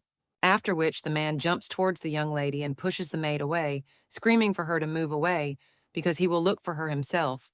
However, when he really doesn't find anything, he asks in shock if there really is nothing there. Someone whispers if that girl really didn't steal it.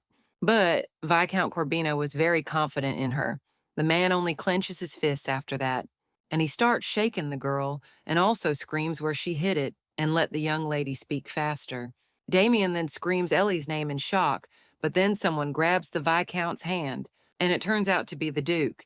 He also says that the man is raging because he can't find it even with his eyes open. The main character then realizes that she didn't think that Duke Shitz would help, but the man at that time asserts that, in his opinion, the Viscount looks more like the one who committed the mischief, and he asks how the guy thinks and is he really wrong. The Viscount then says that everything is not so, and he is simply worried about the Duke because the situation is obvious, and there is no other way out except to doubt, after which the man claims that it makes sense, and then following the situation, the Duke must suspect the Viscount and turns to Ante. And then he agrees, after which he approaches the Viscount and asks for forgiveness, and the man replies that it is fine, and let him check how clean he is, after which the servant checks the man. But then he finds the stone and turns to the Duke, showing it. Bacon then looks at it in shock, and he thinks why he was there, and also screams in shock, turning to the Duke. And he claims that he knows nothing about it, and also asks to believe him because he is really innocent. The main character understands that it is good that Blue Hope is such a light stone.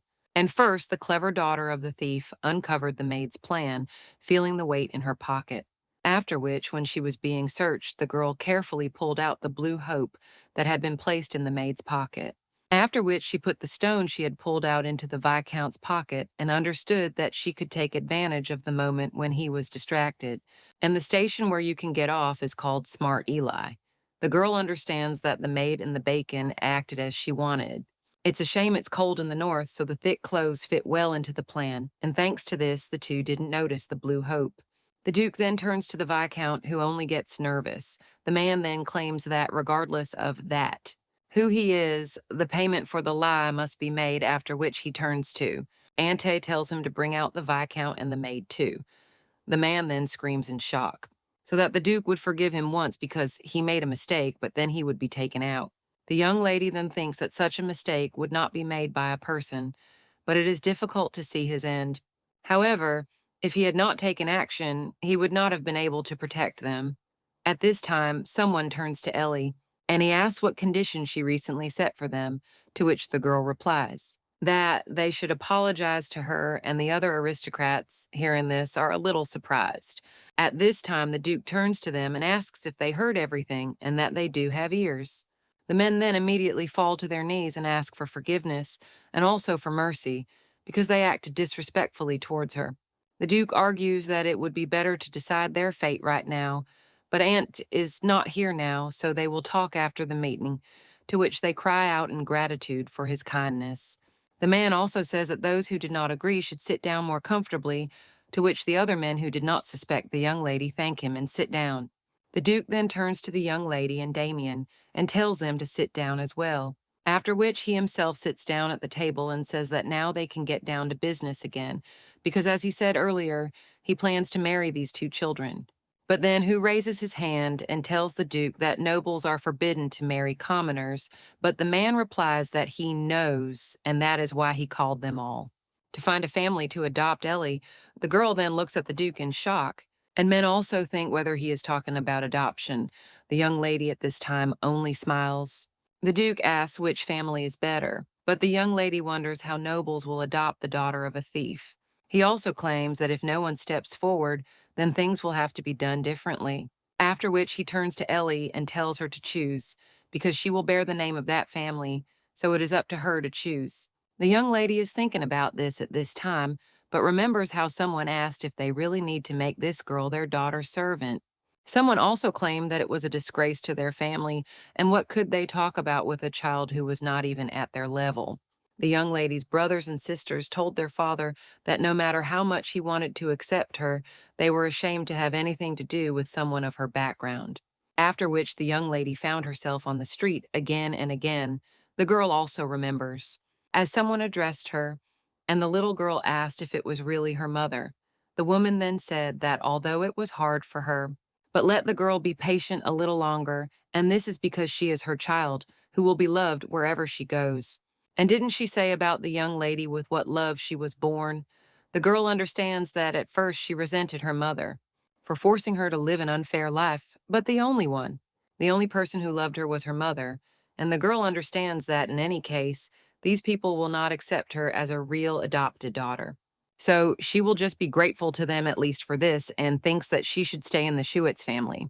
At this time, a maid enters the room and apologizes to the Duke, claiming that she has an urgent message for the defense of Amantha. The man then asks what it is, and the maid replies that Baroness Amantha is suddenly here. But the maid doesn't have time to finish speaking, as the man is already bowing and asking the Duke to forgive him because he needs to leave. After which he leaves, and someone claims that it looks like the Baroness's condition has worsened again. So it must be hard for the Baron, but he can't take his eyes off her because suddenly something will happen. The main character at this time understands that she has already heard this name somewhere. Well, then someone asks what will happen if a new mine is discovered, because of the Baroness, he won't even be able to examine it properly, and the girl understands that she remembered. All Baron Amantha was only a minor nobleman who owned a small mine. But later, Damian would win the war while holding a sword made from the minerals found in that mine. And what's more, in the north teeming with monsters, weapons are money in this case. The girl now turns to the Duke and also claims that she wants to go to Baron Amantha. The man then says that if this is her will, he will not dissuade the girl, but will have to thoroughly convince Baron Amantha. He also whispers to the young lady that such a number will not work on the Baron, and the little girl is a little surprised. After which the man even whispers that this does not mean that even if her skills worked against the stupid Corbino, it does not mean that they will work on Baron Amantha. The little girl then understands that he knew that she had given the Viscount a blue hope, but she does not understand why he simply let it slip through her fingers. And also was it because she helped him meet the guy and also exposed the Viscount's deception, which benefited him. The man at this time asks if she can understand about the young lady, that then the Duke is the only person in the world who recognizes her value. After which the young lady thinks that she can and claims that she will show her importance. A little while later, she's already walking down the corridor with the boy and asks him about the guy, and he replies that it is very beautiful there. The young lady understands that, as Ivana said, there are many beautiful flowers, and this place is not quite in keeping with the duchy, but she is glad that Damian likes it. After which she thinks that the vassals have all been silent since that day, and it seems that they are very afraid of the Duke. At this time, the young man notices something flying, and the young lady thinks how cute he is, because it looks like he is seeing a dandelion seed for the first time. The guy at this time grabs him and says that he caught him, and then turns to Ellie, and he tells her to go there. The young lady then asks if there is anything there, and the guy turns to her and claims that these flowers are the same color as her hair. The main character then says that it is true, and they are the same color as her hair, after which she claims that then she needs to look for Damian's color. And she also says that she found and points to the blue flowers. The young man is interested. Are they his color? And the girl answers that yes and asks if they are beautiful, because they are the same color as his eyes. The young man smiles after this, and the main character understands that now he can smile brightly. Then he turns to the young man and asks if he heard the same thing, that she will soon be adopted. The guy then asks if it's true and if she'll go, and the girl replies that yes. And she is going to become the adopted daughter of Baron Amantha. The guy then asks if he will never see Ellie again, and the girl replies that no, and she will simply take her name, and so they will be together. And the young man asks if this is true, and the girl replies that, of course, because she promised. Ellie realizes that he is already making eyes at her, after which she asks if Damian has already decided something for himself. After all, he went somewhere in the morning, and the guy replies that he was taught fencing because tomorrow he will start training seriously. And the girl claims that then, today is the only day when they can play calmly. After which she also suggests playing tag and claims that this game is when one drives and catches the other. The young man already imagines how the girl will hug him and says that he wants to play, and the main character then says that great, and then let the guy run away first because she will catch. A little while later, they are all exhausted from the fun, and the girl says that it is hard for her and also suggests that they go back because Ivan will be worried, to which the young man agrees and says that he is tired. Ellie also claims that the tag is over so she can let go of her hands, to which the young man agrees. Well, then the main character turns around and notices something and also thinks, is this really the vassal of Viscount Corbino? When she and Damian are alone, the girl also addresses the guy and also screams for him to be careful.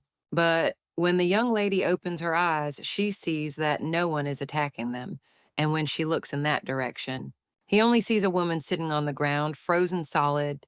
She asks where she is and claims that it is very cold there. And the young lady thinks, is this really not a vassal? Then who is it? After which she turns to her grandmother and asks if she is okay. And also, can she stand up?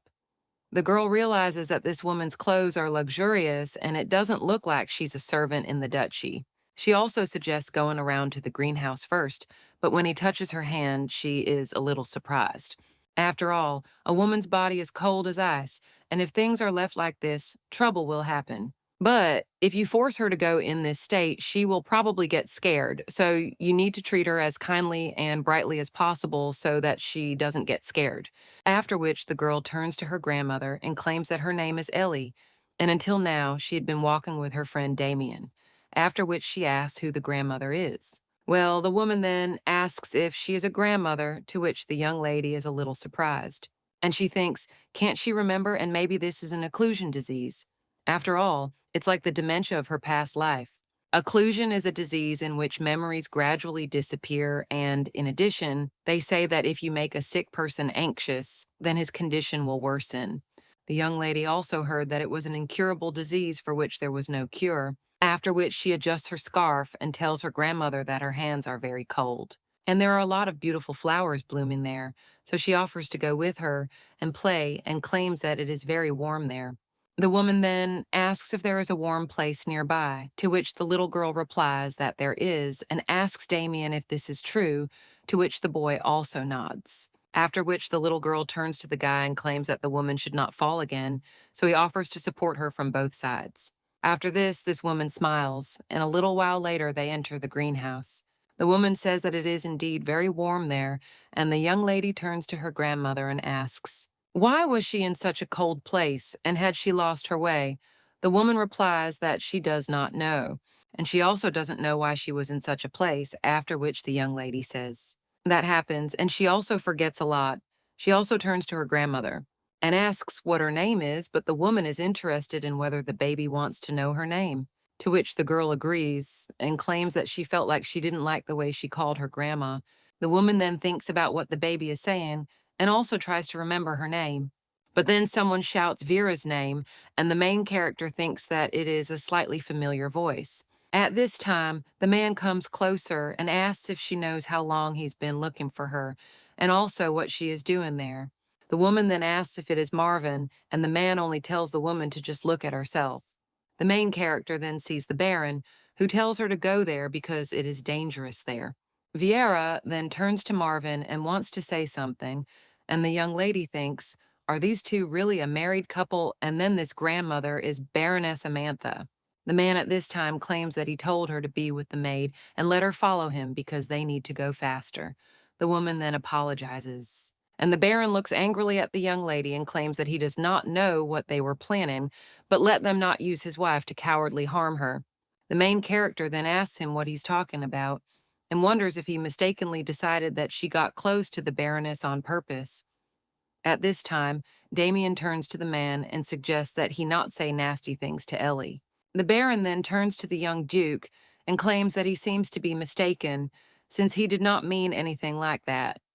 But the boy replies that he is not mistaken, and no good person would say something like that to Ellie.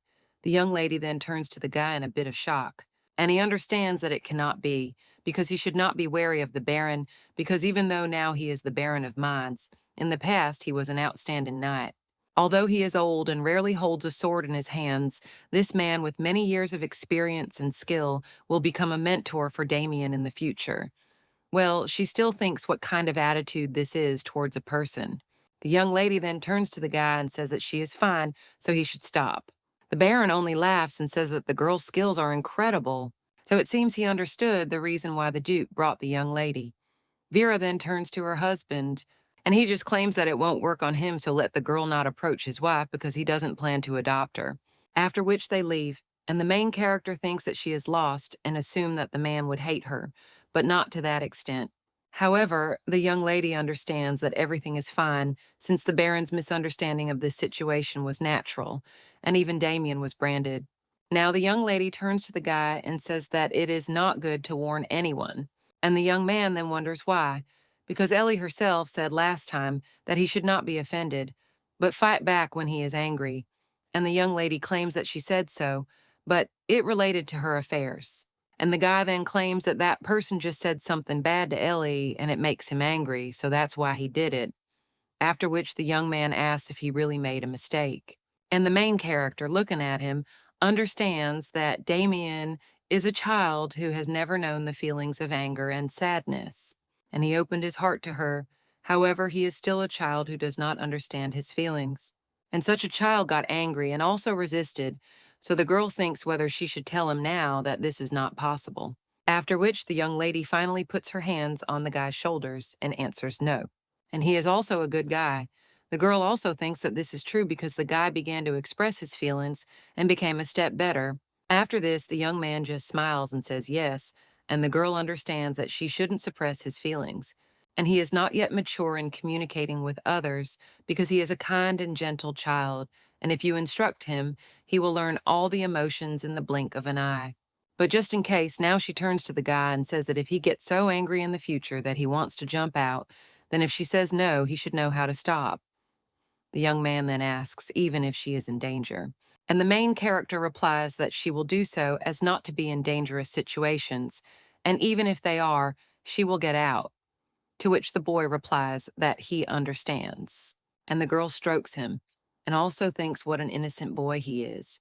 At this time, someone turns to the master and mistress, and when the young lady turns around, she sees that it is Ivana, and also wonders whether the Baron has already informed her of his refusal to adopt her. The woman at this time asks if they have encountered the case with Baron Amantha. The girl replies that they have recently met, and they were together with the Baroness. The maid at this time only says that the master and mistress should avoid her the next time they encounter the Baroness, and the little girl asks why. And the maid replies that the Baroness suffers from an illness in which her memory is constantly disappearing, and when she loses her memory, she becomes a child. So it is unknown what she can do. The main character then asks why she has health problems, and the woman answers that the Baron and Baroness have a son. This is Jareth. After the Baroness gave birth to Mr. Jareth, she began to have health problems. The main character then asks if there is a way to fix this, and the maid replies that she doesn't know and she doesn't know either. But in any case, from now on, when they see the Baroness, let them first inform the servants. After which she asks if they understand, but the young lady replies that she does not know yet. after which he thinks and realizes that the Baroness's condition did not look so bad that she could be called terminally ill. After all, as soon as she saw the Baron, she even shouted his name, and although the occlusion is difficult to control, is the only solution really to leave her alone. The Baron at this time claims that it was dangerous, so he assigned many servants to her, but did not think that she would secretly disappear. The woman then turns to her husband, but he claims that he knows that at that moment she was not herself. After which he claims that so he doesn't even know what else to do. The man understands that she was very happy when the child was born. That's why I was really looking forward to him being born. But after giving birth, Vera's health deteriorated sharply, and it was a disease that even imperial medicine could not cure. Over time, the incidents became more frequent, and eventually that night, unable to bear it, he screamed. Viera was found sleeping near a rock near the castle. Why did that woman keep losing her memory? Now she claims that she will be more careful in the future, and the man understands that maybe she wanted to forget everything. And after all, initially he was the one who wanted a child, so maybe he was the one who tied Viera, who loved freedom, hand and foot. The woman at this time turns to her husband and then clutches her dress, and she claims that today she survived thanks to that child. The man asks what she is talking about, and the woman replies that he saw it too. That golden-haired girl, after all, she warmed her hand and wrapped a scarf around it. And besides, she brought her to a warm greenhouse, and she really is a kind girl, like an angel, because if it weren't for her, she would still be shaking from the cold outside. The man, then looking at his wife, is shocked and wonders if she is really smiling. But how long ago that was? At this time, the woman turns to Marvin and suggests that he go see the children tomorrow and apologize together. After all, she is grateful to that girl and asks if she can do it. The man then looks at his wife, and he understands that the behavior of that child may just be a game because she needs them, but when he sees his wife smile, he thinks why his soul is so heavy. He also recalls telling the girl that it wouldn't work on him and that she shouldn't get close to his wife since he wasn't going to adopt her. And the main character at this time asks in shock how this can be. And after all, Damian, such good skin. The girl also asks how the skin can be so soft and also wonders if Damian knows what cotton candy is. The young man answers that he doesn't, and the girl says that if there is a chance, then she'll make cotton candy and it'll be as soft and fluffy as his cheeks. The guy then claims that Ellie has better cheeks than him, and the young lady replies that no, and his are softer, after which he offers to touch her cheeks. Well, the young man asks how he can, but the main character at that very moment puts his hand on her cheek, to which the young man only becomes embarrassed, and the main character asks how he feels and if he is okay. However, when the young man does not answer, the main character only asks what is wrong with him, and also thinks that maybe everything is so bad that he can't say. Lenochka also thinks that it is naturally bad because she couldn't eat and take care of herself. At this time, the maid turns to the mistress and asks for forgiveness for the intrusion, but claims that the Baron and Baroness Amantha have come to see them. The young lady wonders if they have come to them, but they only come in and bow. The girl is then a little surprised, and the Baron affirms that he didn't know anything and misunderstood Mrs. Ellie and also came to apologize for it, and he really is sorry. The girl understands that she thought he came to interrogate her, so she thinks how to react in this situation.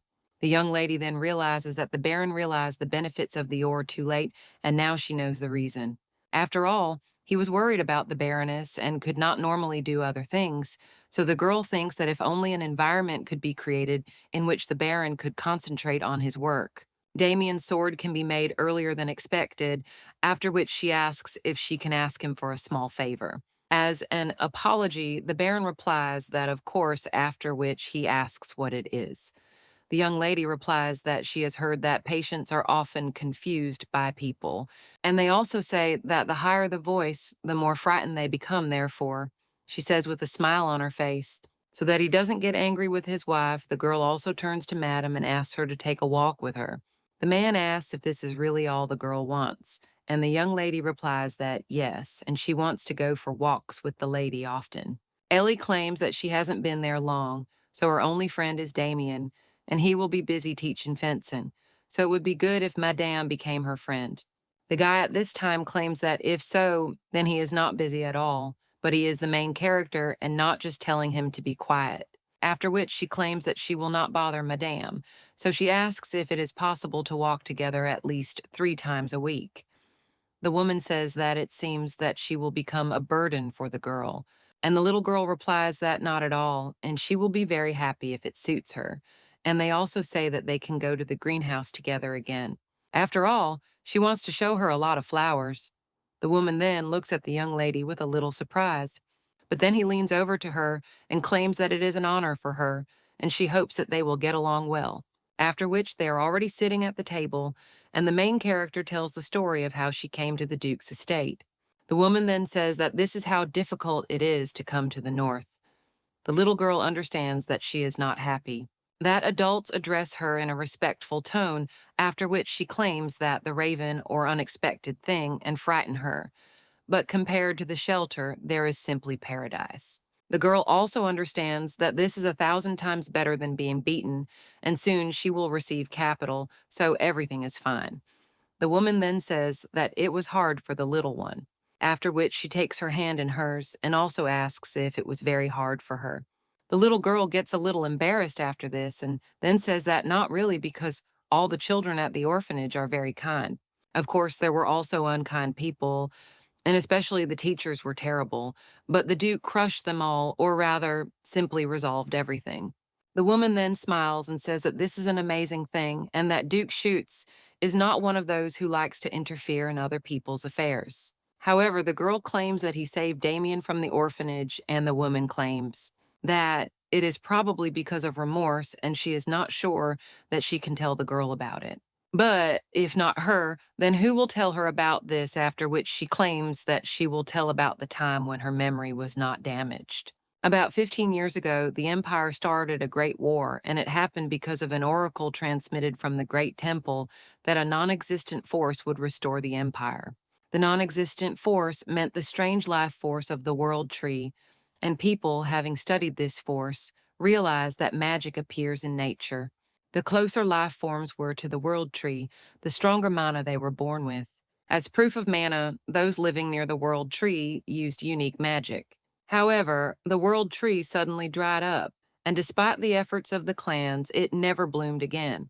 Then, rumors began to circulate around the world that, despite the fact that they saved the World Tree, they hid the truth only to monopolize power, so the imperial family and the temple started a war to protect the empire. The previous Duke of Clyde and the Duke of Shitz also went to war, and in the process, they became close friends after the Empire won and was able to control the minority. They went to meet the Duke with joyful emotions, but he did not come alone. After all, he came back with the deceased Uria. The main character then listens to all this and thinks whether the woman is talking about Uria. The story about the Duchess wasn't even mentioned in the book. The woman claims that Uria was a member of a minority clan. And the main character then thinks, could it be that a girl from the clan A became a duchess? The woman at this time claims that people call the Dukes of Shitz those who inherit the devil's blood. People with the last name Shitz generation of Mister give from madness, and she heard that this curse passed down from ancient times makes a person insane. That's why the Shitz estate is called the Cursed Land. And the main character understands that in the novel everything was focused on Damian, so she hears it for the first time. And the woman claims that the reason the Duke participated in the war was probably to resolve this madness, but after the arrival of Lady Uria, the Duke's madness disappeared. The young lady then asks how this is, and the woman replies that she doesn't know, and the people of the minority clan had different magic, so they can just assume that it was their power. But anyway, after this, the Duke and Uria got married, and this caused a stir. But nevertheless, these two were very passionately in love. And then the main character understands that this is what it is. And if he was the only one who got rid of the madness that was passed down from generation to generation, he had no choice but to bring someone from the minority clan. But the woman claims that in order to release the power of the minority clan, a price had to be paid. 3 years ago, when the agency went to war due to the rebellion of the Allied States, Uria used magic alone to get rid of the Duke's curse. In the end, but the woman suddenly falls silent and claims that after that the Duke broke off all ties, but he continued to send letters. 2 years later, Duke Clyde sent a letter announcing that he had a son. At this time, Duke Shitz opened the locked gates of the castle for the first time. The main character then realizes that there was an accident with the Clyde family that day, and it seems she knows why the Duke feels remorse in front of Damian. And the loss of his wife and close friend. He thinks it's all his fault, and it seems the girl understands his feelings to some extent. After all, she also had the experience of losing someone dear to her. The woman at this time turns to Mrs. Ellie, and he asks if she is okay and also says that she shouldn't have told him. The young lady then replies that she is not and that she simply feels very sorry for the Duke. The woman then strokes the girl's head and says that it is true. However, when she is with Mrs. Ellie, she suddenly remembers her son. The main character then asks if she has a son, and the woman replies that yes, but he cannot become her friend because he is quite an adult and busy working in the mine. The young lady then turns to Madam and then asks, can she take a look at the mine? And a little while later, the young lady is already there. The man is working on one of the swords at this time and understands that he must achieve results as quickly as possible, and also thinks how to develop it better. It turns out to be Baron Jareth Amantha.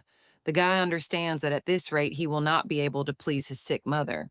Not getting your father's recognition, and he has to help your father so that he doesn't get disappointed in him. At this point, the man turns to his son and asks how many times he has already sighed heavily.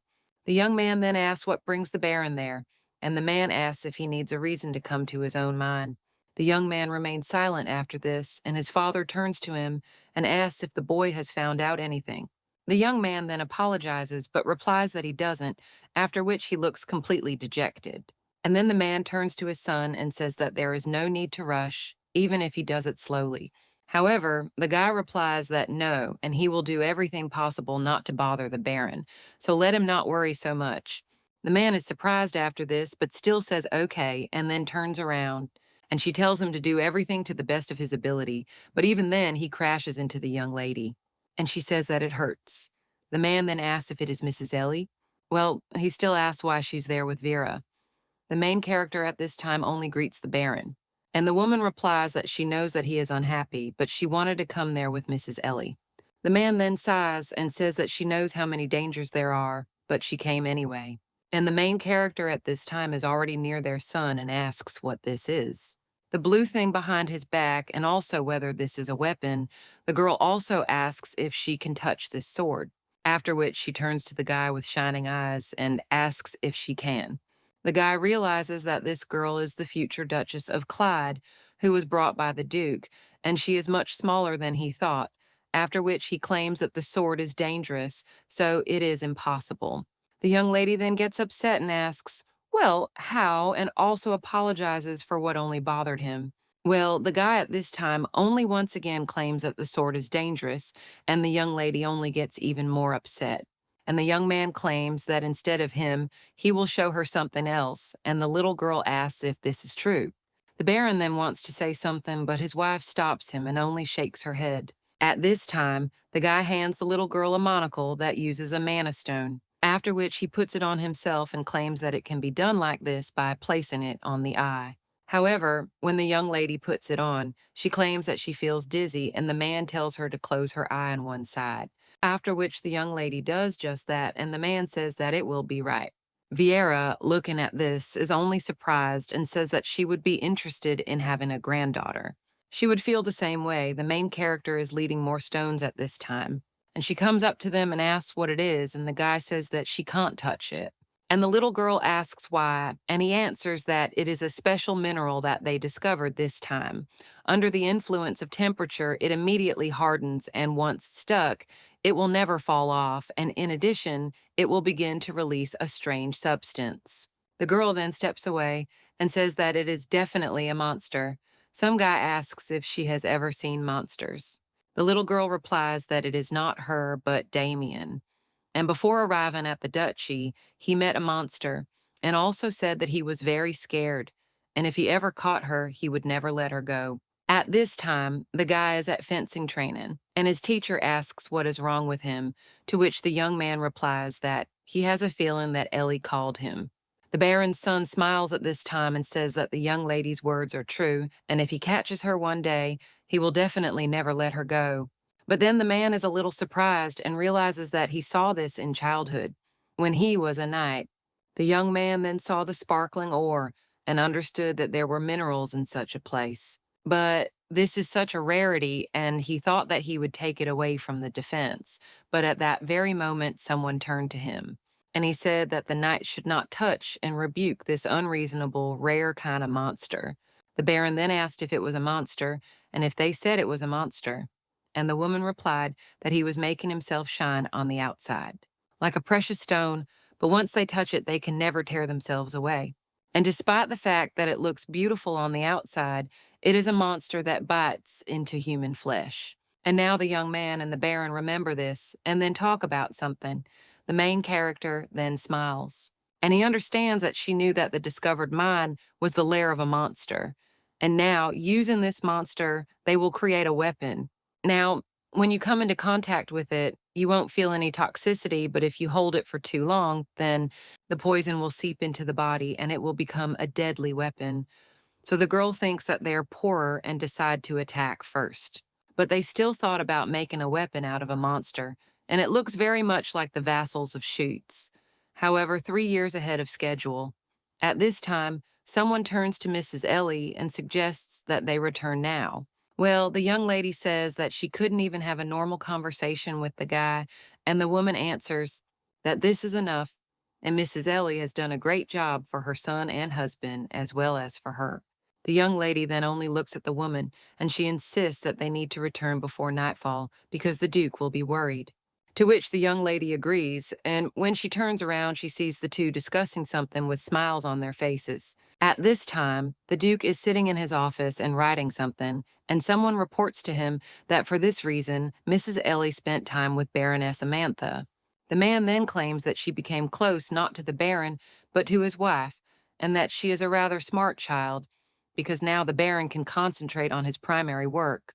At this time, the butler turns to the Duke and says that this is what he sent, and the man looks at it. He asks if this is really an arrow, to which he replies that yes, it was made from a recently discovered material. The Duke then touches the arrow, but when it starts to stick to his finger, he asks what it is. And the butler replies that, in fact, the mineral discovered by the Baron was a monster. And he is an incredible person since he uses monsters to make weapons. The Duke then says that just like he thought, he was completely lost because of his wife, and also did not expect that he would make such a good thing.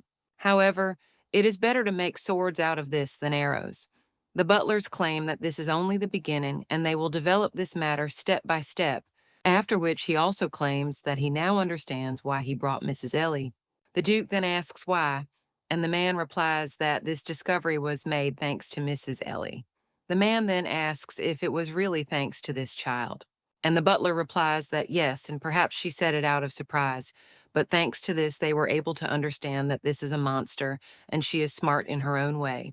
The Duke thinks for a moment after this and realizes that he brought Ellie because of her. She might have some relation to the Emperor, and despite her young age, she has an invincible spirit and excellent strategy. Thus, it is highly likely that the imperial family took steps to use the child to tame Damian and force him to obey the imperial family. And what's more, Clyde's immersion into eternal sleep was not a simple accident, and he thought that he would benefit from it. From the disclosure of the truth, but even if the information said by the child was an accident, he definitely thought so. Well, now he thinks that if she has some relation to the Emperor, then why could such an assumption cloud his mind? At this time, the butler hears someone enter the room and immediately pulls a dagger out of his jacket. And they are also preparing for an attack, but then he is a little surprised because he sees that it is Mrs. Ellie. The young lady merely greets him, and the man hides the dagger and asks for what reason she came there. The girl then claims that she wanted to say hello to the Duke, and the man then says that this is how it is. The young lady at this time thinks that she was just trying to quietly eavesdrop to find out if the developments were going well, and she needs to be more careful because she almost got killed. At this time, the Duke asks what she forgot there. The little girl claims that she wanted to give him something, after which he holds one bag in his hands and claims that it is a cure for headaches. After all, she heard from Rona that the Duke sometimes gets headaches, so she gives this to him. The butler says that the girl is so caring and asks where she got this from. And the little girl replies that she accidentally remembers how she recently said that she had a headache. Well, then the girl decides to change the subject and asks what the butler is hiding behind his back. The man then asks what she's talking about and throws the dagger back, after which he shows his hand and tells the little girl to look because there is nothing there, and the young lady smiles and says that indeed there is nothing and it looks like she was mistaken. At this time, the Duke turns to her and asks why she was so worried, and the little girl replies that she was worried. But the Duke then asks if this is so, and the little girl answers yes, after which the butler turns to Mrs. Ellie, and he asks if she will give him medicine here. He also sometimes gets headaches. The young lady then agrees and places the medicine in his hand, but the Duke then turns to Franz and also says that he will take the medicine. The butler is a little surprised after this, and the Duke just snatches the medicine from his hands. The man then thinks, is this really a man who has never even had dizziness? She takes medicine for a headache, and the Duke at this time asks for what purpose she brought it, and clearly not to just give the medicine. The young lady then thinks that he is so smart and can't get away with it. She understands that today she just wanted to show the spit all her good nature and leave. Well, if that's the case, now she turns to him and claims that he had previously said that she could choose a family for adoption. The man replies that this is true, and the little girl asks if she can choose again, to which the man asks if she really wants to change her family, and also whether he is going to give up on what is going well anyway. The little girl then thinks that she thought he would be against it. However, the man then claims that there must be a reason for refusal and asks what kind of family she wants to go to. And the young lady then replies with a smile on her face that she wants to go to the Shitz family. The man is a little surprised after this, and the young lady understands that she is not going to stay long. And when she gets older, she will prepare a renunciation of adoption, and so asks to let her stay for a while. The man simply claims that this is absurd and he can't stand being disturbed, and especially if they are children. The little one then understands that he just threw her out of the field without warning, after which she says okay and asks for forgiveness and will go with that. The young lady also bids goodnight to the Duke and then leaves, and the butler then turns to him and claims that Mrs. Ellie is still young as well. Wouldn't it have been better to say it more gently? The Duke at this time claims that it is medicine for children, and the butler says that it is because she is a child. The man then claims that she is trying to get rid of the headache caused by the curse with medicine, and moreover with children's medicine that does not work on adults. He also realizes that there is a possibility that this child is an imperial spy, but despite the fact that he knows this, well, then and now he thinks why worry about her at all. The next morning, the main character sits, lost in thought, and realizes that she expected the Duke not to accept her. But he was more decisive than she thought. The girl also understands that if she were not a bride but a daughter, the process from divorce to refusal of adoption could be shortened.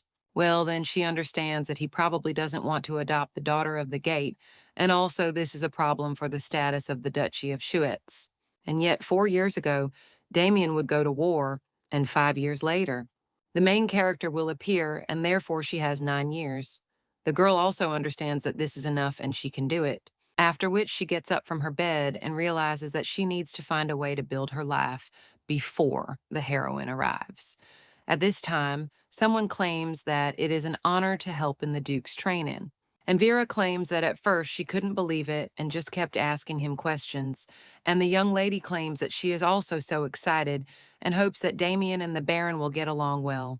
The young lady understands that this is a hint about the mine, and it must have helped the defense a lot, and he will train the boy from this age. Well, she is still worried about the fact that the guy is sharpening his teeth. On the contrary, well, the young lady thinks that everything will go to hell if the Baron helps and Damian refuses. And just in case, it is worth starting to act in advance. However, when the young lady enters the room, she sees that the guy is sitting on the ground, and she immediately runs up to him in excitement and asks what is wrong with him and if he is hurt. The girl takes him by the cheeks and says that they are red, and also under the gun, and that is not good, after which she asks to tell the leader to call the doctor. But the young man replies that he is not hurt, and it was a little hard, so he sat down. The main character then asks if this is true, And the young man replies that yes, and he really isn't lying to her. Then the girl says that thank God. Vieira also greets the Duke and states that, judging by the knight's expressions, it looks like he is having a difficult training session. The protagonist looks at the others at this time, and she thinks how hard it was that everyone looked so tired. The girl also understands that despite the fact that the guy is a future swordmaster, he is still a child and they should be more lenient with him. And also, are they really treating him badly since he just came there recently? After which the young lady turns to the guy and claims that she will come occasionally from now on, after which the young man asks if this is true. And the main character claims that she will make sure that no one creates difficulties for him, to which her young man replies that it really is not difficult for him, and the young lady asks what he is talking about. And also, does he really just not want her to come, to which the young man shakes his head and replies, no. After which, with puppy eyes, he claims that it is very difficult for him, and the knight then goes into shock and thinks that it was they who created difficulties for him. The guy then says that it seems to him that it won't be difficult at all if Ellie is around, so if she comes more often, he'll be glad. And the main character then thinks that she's seen this somewhere before and remembers the young man struck by hair. And he did this when he did something wrong. And then the guy ate Betty's sweets. But the main character understands that the guy can't lie, after which she strokes his head and says that she understands and will come more often in the future. The girl also says that Damian tried hard and he is a good guy, and the woman watching these two says how charming they are. The knights are almost crying at this time and begging for mercy, but at this time someone else enters the room and greets the young duke. It turns out to be the Baron, and when he sees his wife with the girl, he asks if they are there too. The young lady then greets the Baron, and he claims that he did not think they were together. The little girl claims that she came to thank him for the training and asks if it is really a problem that they came, but the man replies that it is not. And on the contrary, Mrs. Ellie helped him a lot, and he was also going to give it to her at another time, but since she came, he will give it to her in advance, after which the man hands her the gift. And the main character, looking at him, asks if this is really an onion. The man claims that this is a gift from him for the young lady, and the little girl is a little surprised and also thinks if this is really not a gift for Damian. She also realizes that it looks like a good bow SSY with a small consumption of mana, and her hint must have been more useful than she thought. But she got a great gift. The young man is glad time climbed and realizes that even he has not been given a gift yet. And the main character at this time wonders if swords are not used more often on the battlefield than a bow. The man answers that it is true and the girl is well informed, but their abilities in making swords are limited. The main character then realizes that the defense's abilities have not yet reached the stage of making balls, and in this case, hints are of no use. The man at this time claims that he is not sure about Eborg, and the main character asks who he is, after which the man replies that he is a blacksmith working in the duchy, and it would not be an exaggeration to say that all the knightly swords are made by him. The little girl then asks if she can ask him to do something, and the Baron is a little puzzled and states that Eborg is currently blind in one eye. And the main character then asks in shock if he is really blind. And the man replies that yes, and the doctor said that he could go blind in the other eye. The young lady then wonders if even a doctor can't cure this disease, and the man replies that no, and if it were his ability, he would have done it long ago, but Eborg himself refuses treatment. The young lady then wonders why, but then realizes that if she asks the Baron, she will look like an information digger, so she should stop and ask someone else. After which the little girl says that it means he has his own reasons for that, and the man asks if she will ask more. The girl answers that yes, and her mother told her. That one should not carelessly ask about other people's affairs, therefore, probably, he also did not tell him the reason. And the girl asks if this is so, and the man answers that it is true, after which the young lady smiles and then asks if they will train, and also states that Damian is still eating, so let the man take care of him. The little girl also understands that she means to be more lenient with the guy and wonders if the Baron understands her. The girl also understands that now she can find out about Eborg. Well, then someone touches her hand, and when the young lady turns around, she sees Damian there. The girl asks what is going on, and the young man claims that he doesn't like that person, And the main character then looks at the guy and then again defensively and thinks what the child is saying, and thank God the Baron didn't hear. The young lady then asks why, and even if he looks like a grandfather, he is very, very strong and tall. But the guy then only clutches his shirt and claims that the man is bad. After all, he said these rude things to her, and the boy, with tears in his eyes, claims that Ellie is not bad, but he made him angry, speaking unflatteringly about her, after which, once again screams that Ellie is not bad, and this man got angry and called her a bad child, and also drove her away. The young lady then pats the guy on the head and claims that she is fine. And the young man trusts her, and that is enough for her, but the boy asks if that is really enough. Well, the young lady notes that, of course, so she hopes that he will trust her with the defense just as he trusts her. After all, it will help a lot. Damian. The young man then says that it is good, and if Ellie wants it, then he agrees. After which the young lady asks if it is true, and also hugs the boy and claims that this is an excellent solution, from which the young man gets a little scared, after which he turns to Ellie. And the girl at this time thinks that if this were the original story, then Damian wouldn't hate him so much, and it's all because she came with him, and it's also enough that everyone will treat only her badly. Now, the young lady turns to the boy and says that she will be there then and wishes him a successful training, after which she understands that now there is only one way for Damian to become stronger.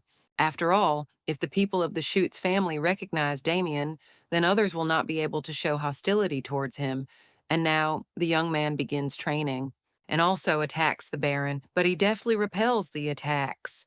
The butler at this time approaches them and sees that Madame was there and Mrs. Ellie. The young lady then asks what his fate is there, and the man asks if today isn't the first day of the Duke's training, and naturally he should come. And he was worried, of course, but it seems the gentleman is doing well. The main character replies that yes, and she thinks that the Baron is also taking this seriously, after which she also shows the bow and claims that he did it for her, and also that it is a bow made from a recently discovered mineral. The young lady understands that she has increased the Baron's favor, and he thinks that he should notice, but the butler only looks away and says that the Duke has lost the initiative. The young lady understands that this is some kind of sluggish reaction and wonders what he's holding behind his back, after which the girl tries to look there and thinks that the man is hiding it, and that is why she is even more curious. But at this time, some sound comes from the training hall, and the main character, looking at the boy, is a little worried about him.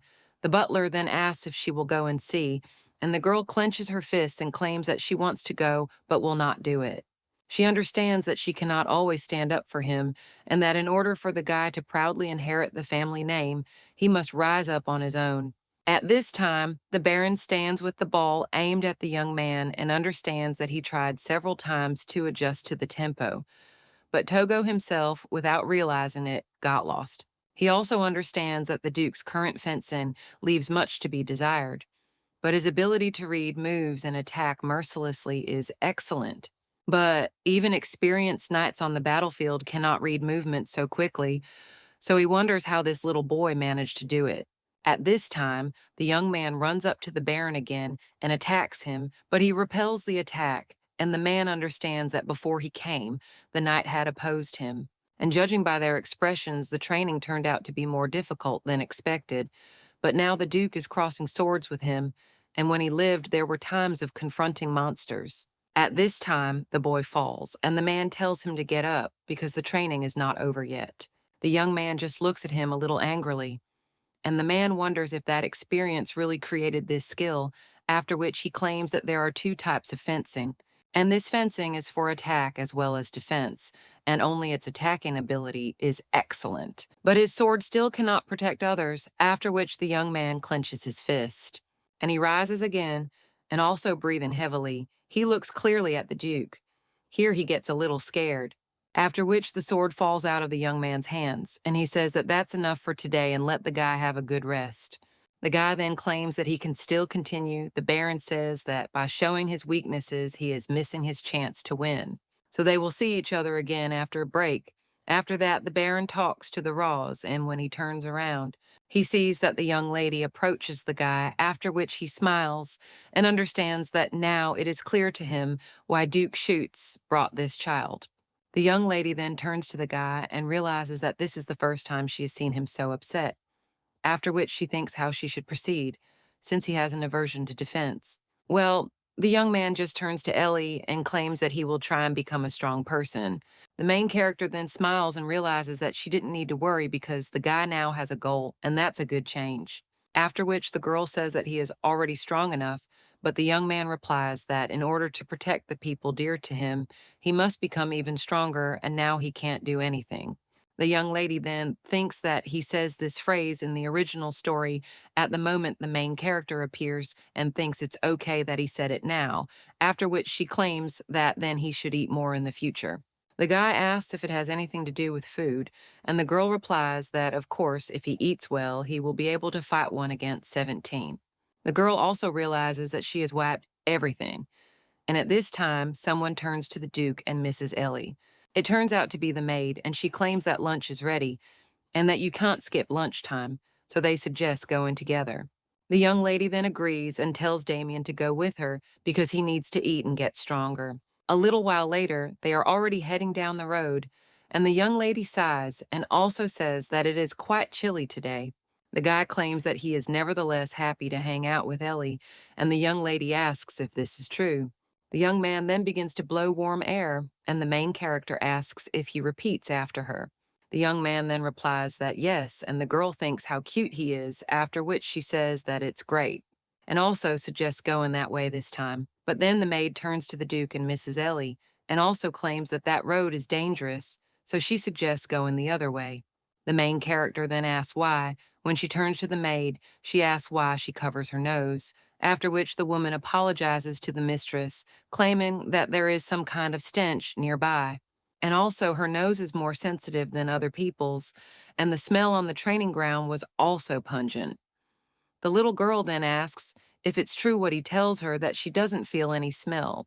But then, in shock, she asks if it really comes from her and that it definitely isn't Damian because he smells fragrant. The maid then screams that this cannot be, and Mrs. Ellie as well as the Duke always smell of flowers.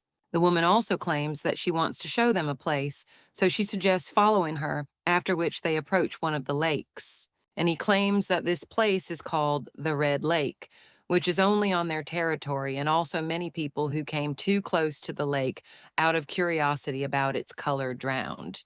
And she brought them there to let them know in advance about the danger of this place. The main character wonders if people really fell there and fell into eternal sleep, and the woman replies that every year there were incidents, so they thought about filling it up. But because of the magic, it didn't fill up, so the two of them shouldn't go near the lake. The main character immediately turns to Damian and asks if he heard, but the maid stands behind the mistress and tells her to promise too.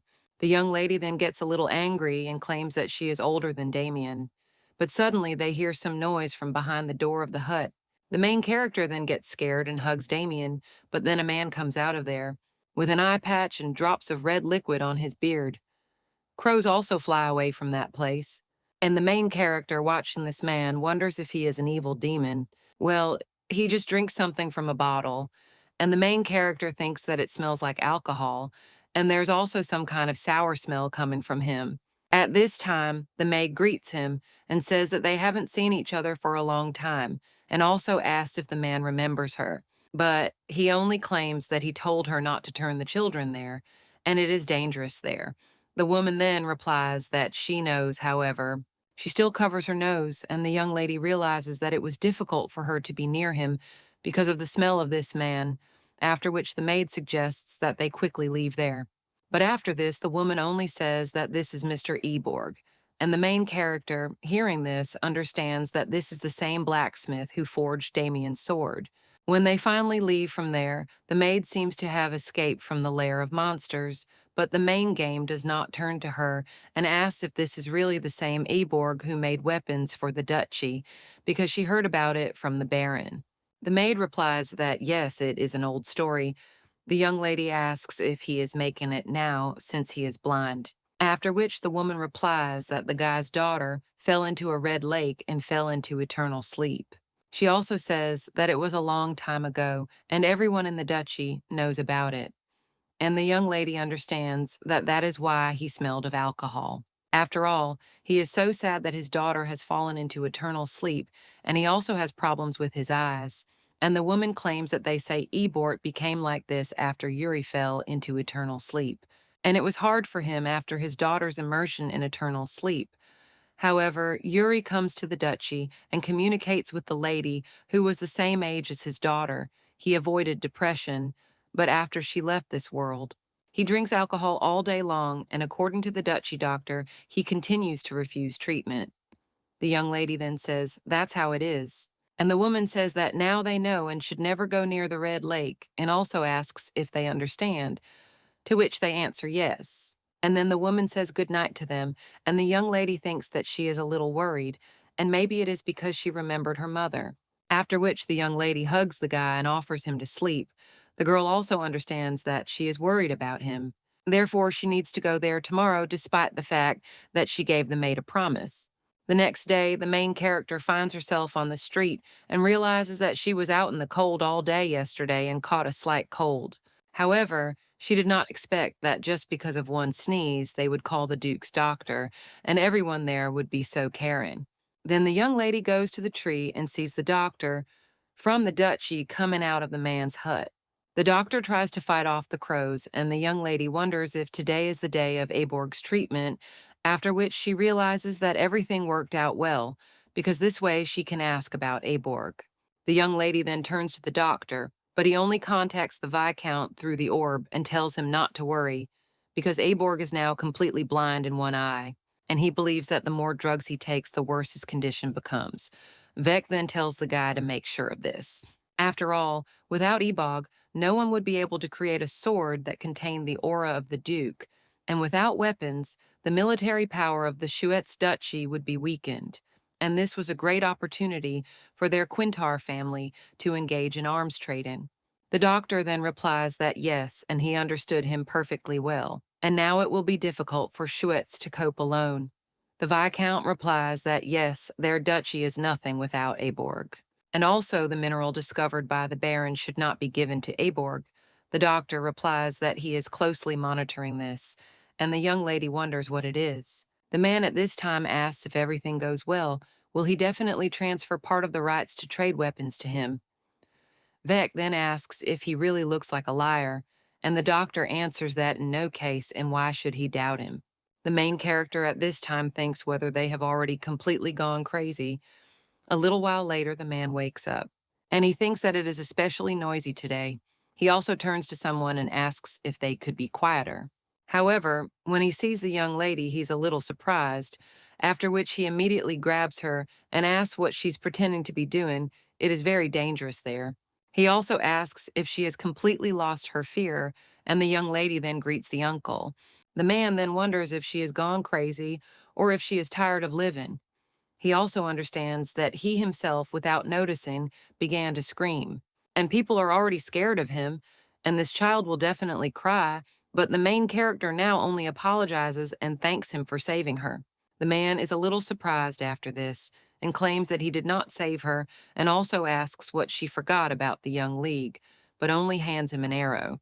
And she asks if it's cool because she received it as a gift, but she's never shot a bow, and also doesn't want anyone to get hurt, so she came to a deserted place to practice. The girl understands that she knows that he's interested in this, after which she turns to the man and asks if he wants her to give him the arrow, after which he asks if he will give her this arrow from what suddenly. The girl understands that he doesn't take his eyes off this arrow, but the man just turns away at this time. And he claims that he is not such a shameless person to take things from children, after which the young lady says that if you think about it, Baron Amantha, who gave it to her, will be upset if she gives it to him. Then she says that she will lend it to him for a short time and let him look at it as much as he wants, and then he can return it to her. The man then looks at the arrow and seems to be telling him to look at it, because he is interested in what material it is made of.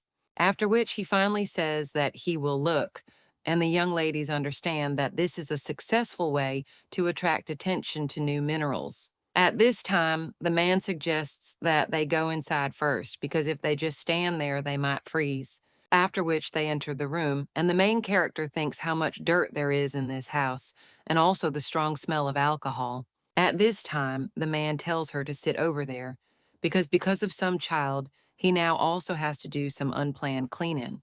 The young lady then thinks and realizes that there are forces that seek to harm the Duchy of Shitz, and Eborg's misfortune has become an opportunity for them. The man sees practically nothing, and his loss of vision may be their doing, but we cannot allow his vision to deteriorate. After which the young lady looks at the table and thinks if these are medicines. And also when she sees this color, she thinks that it is suspicious and she needs to take it with her. But when the man turns to that young lady and only pretends that she is cold, he then claims what a capricious child she is. And then he lights a fire in the fireplace, and the young lady thinks she wonders if he's eating normally, and then claims she's hungry. The man claims he has no food. And the little girl asks what he eats then, after which he remains silent and claims about the young lady that this is not right because there are only bottles of alcohol around. And in order to become healthy, he needs to eat a lot because they say that you need to eat well in order to live well tomorrow. Well, the man claims that he has heard this many times, and he had a daughter who was much more beautiful and smarter than her, but now she is not answerable. She drowned in that very lake. And all this is because of him, because he should have told her not to go there, and he should have been more careful, but he couldn't. The main character then says that it is not the uncle's fault, and that her mother also fell into eternal sleep because of her. And the girl also claims that her mother did not do good deeds, and she is not going to justify her because she did badly. However, if she had not been there, then perhaps she would not have made such an unwise choice. But nevertheless, if her mother had such experiences, she would have said the following. This is that it is not her fault. So if his daughter were with him now, she would say exactly this. The man then looks at the young lady with a little surprise and also claims that several years ago, there was a person who said the same thing as she did, and now this person is not in their world. But they are very similar. A little while later, the young lady says that it is time for her to leave because she might be scolded for being gone for so long. The young lady also claims that she lent him the arrow only for today, and instead she offers to play with her and her friends tomorrow because she was going to have fun with them and asks if he doesn't mind. The man replies that it's fine and asks where he should go. And the girl replies that she is going to the duchy, to which he is only surprised by the young lady. He smiles, after which he leaves and also claims that he will wait for his uncle. The man is then left alone near the hut and also realizes that he never thought that there was anything in the duchy. Such a small servant, but she does everything in her own way, after which the man also holds an arrow in his hands. And he understands that for the first time in a long time, a long night awaits him. The next morning, he is already heading off somewhere. And he realizes that he spent the whole night looking at this arrow and couldn't really sleep. He also realizes that it would be better for him to see the ore himself, from which the arrowhead is made, but then he thinks who will entrust the work to the blacksmith, who hasn't used his hammer for 10 years, and looking at the duchy building, he thinks how long it's been since he was next to him. He also thinks that there will be trouble if he sees the Duke, and he won't even be able to raise his eyes to him. The man also wonders if he smells of alcohol because he can't afford to stink in front of his children. At this time, the knights turn to the man and ask why he came there, but then they also ask what he has in his hands. And when they see the arrow, they start to take out their swords and tell him to reveal his identity. The man then tells them to listen and wants to introduce himself, but he realizes that there are no people left in the duchy who know him, and she also thinks how to explain everything to him. But at that time, someone opens the gate and says that he was gone for so long that she couldn't recognize him. It turns out to be Vera, and she is a knight. They ask if she knows this man, and the woman replies that she does, and she knows him very well.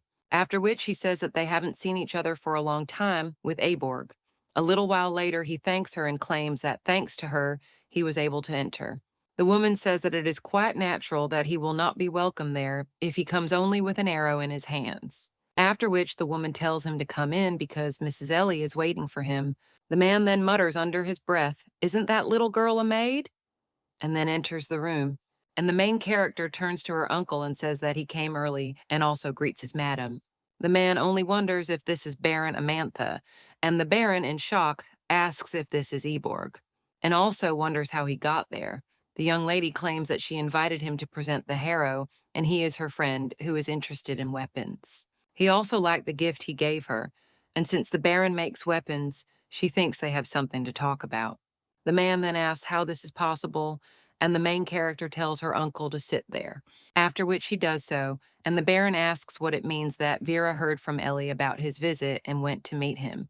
The man replies that yes, and such a thing happened in his life. The young lady understands that the Baron suspects her again, but in this case it is necessary to change the subject. After which the little girl turns to her uncle and asks how he likes the arrow, and the man replies that thanks to it he got a good look at her, and yesterday he didn't know that she was a noblewoman, so he was a little rude. The girl replies that everything is fine and he shouldn't pay attention, and the Baron at this time turns to the man and says that if he looked at it, then what does he think about this arrow? And the man replies that it is an amazing thing, and asks how he came up with the idea of using monsters as consumables.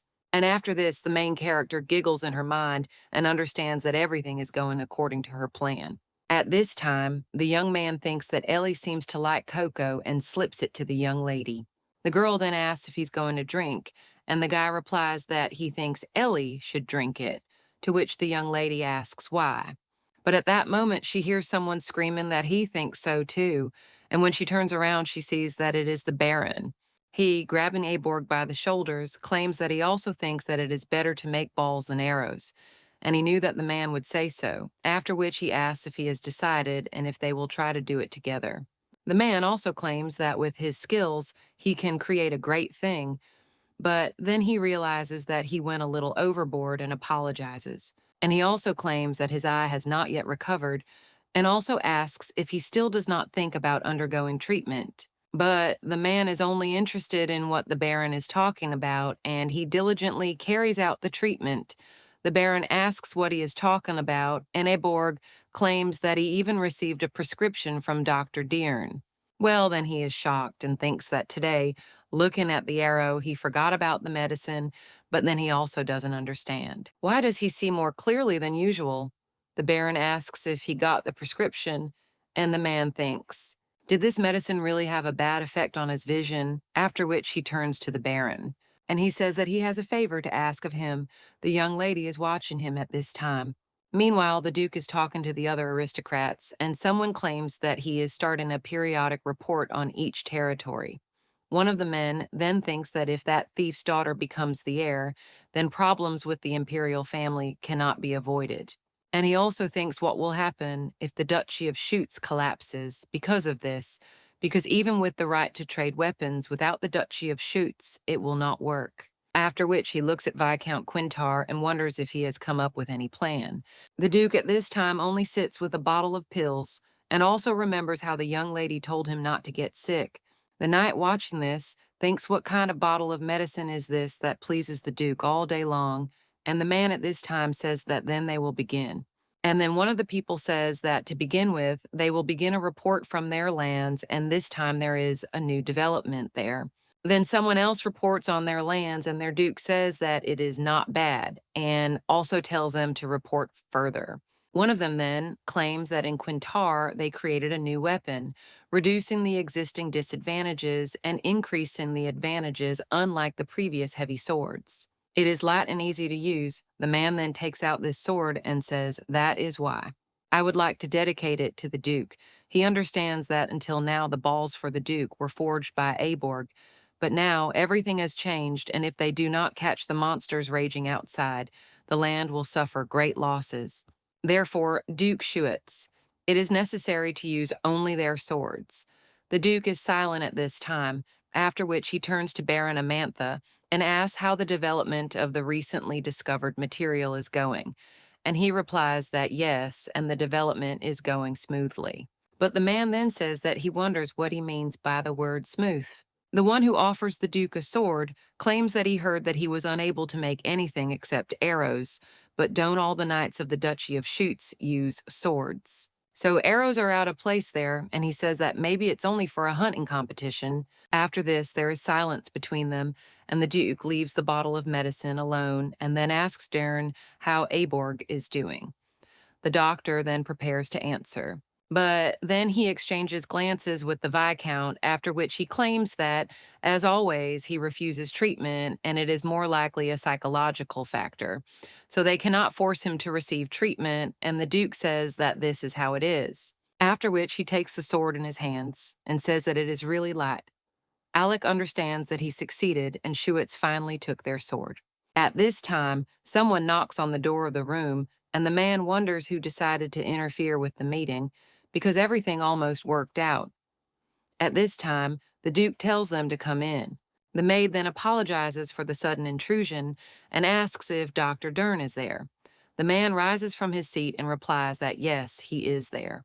And the woman replies that Mrs. Ellie is complaining about the eye drops prescribed by him, after which she asks how this could have happened. And the man replies that this is some kind of misunderstanding, since he never prescribed medication to her.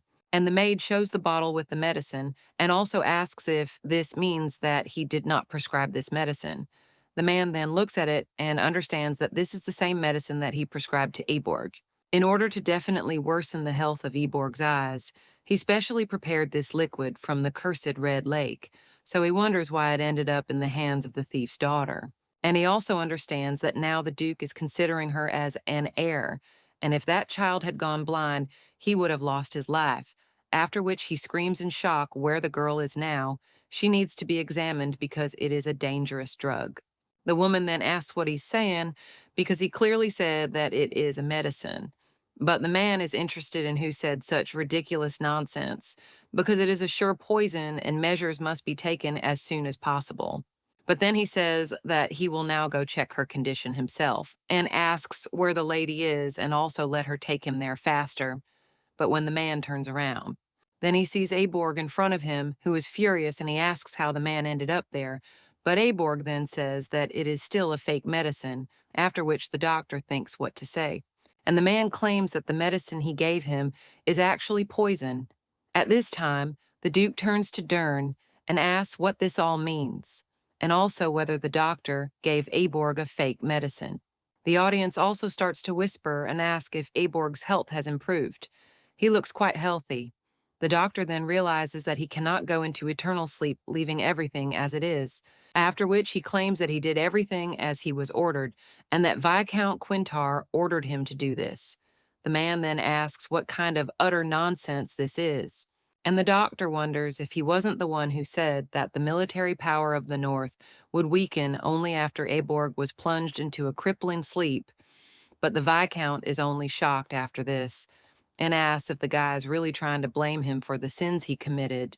The doctor then takes out the ball and claims that he has evidence, after which there is a hologram in the ball about how the Viscount said that without Eborg, no one would be able to create a sword containing the Duke's aura, and without weapons, the military power of Duke Shitz would be weakened. And this is a great opportunity for their Quintar family to engage in arms trading. The man then wonders if that stupid Dern really saved their entire conversation. Well, at this time, the Duke turns to them and claims that this is all funny, and he certainly thought that while he was looking for the child, a rat was hiding. But he didn't imagine that she could hide for so long and at the same time in his castle, after which the man directs the ball at this guy. And the Viscount understands that these are the eyes of a bad man whose mania will be relieved only at the sight of a red liquid, after which he shakes, and the Duke claims that, as he said, this ball is much lighter than others and easy to wield. So it will be easy to cut the enemy. The knight then understands that the Duke is furious, and if this continues, he will lose his composure.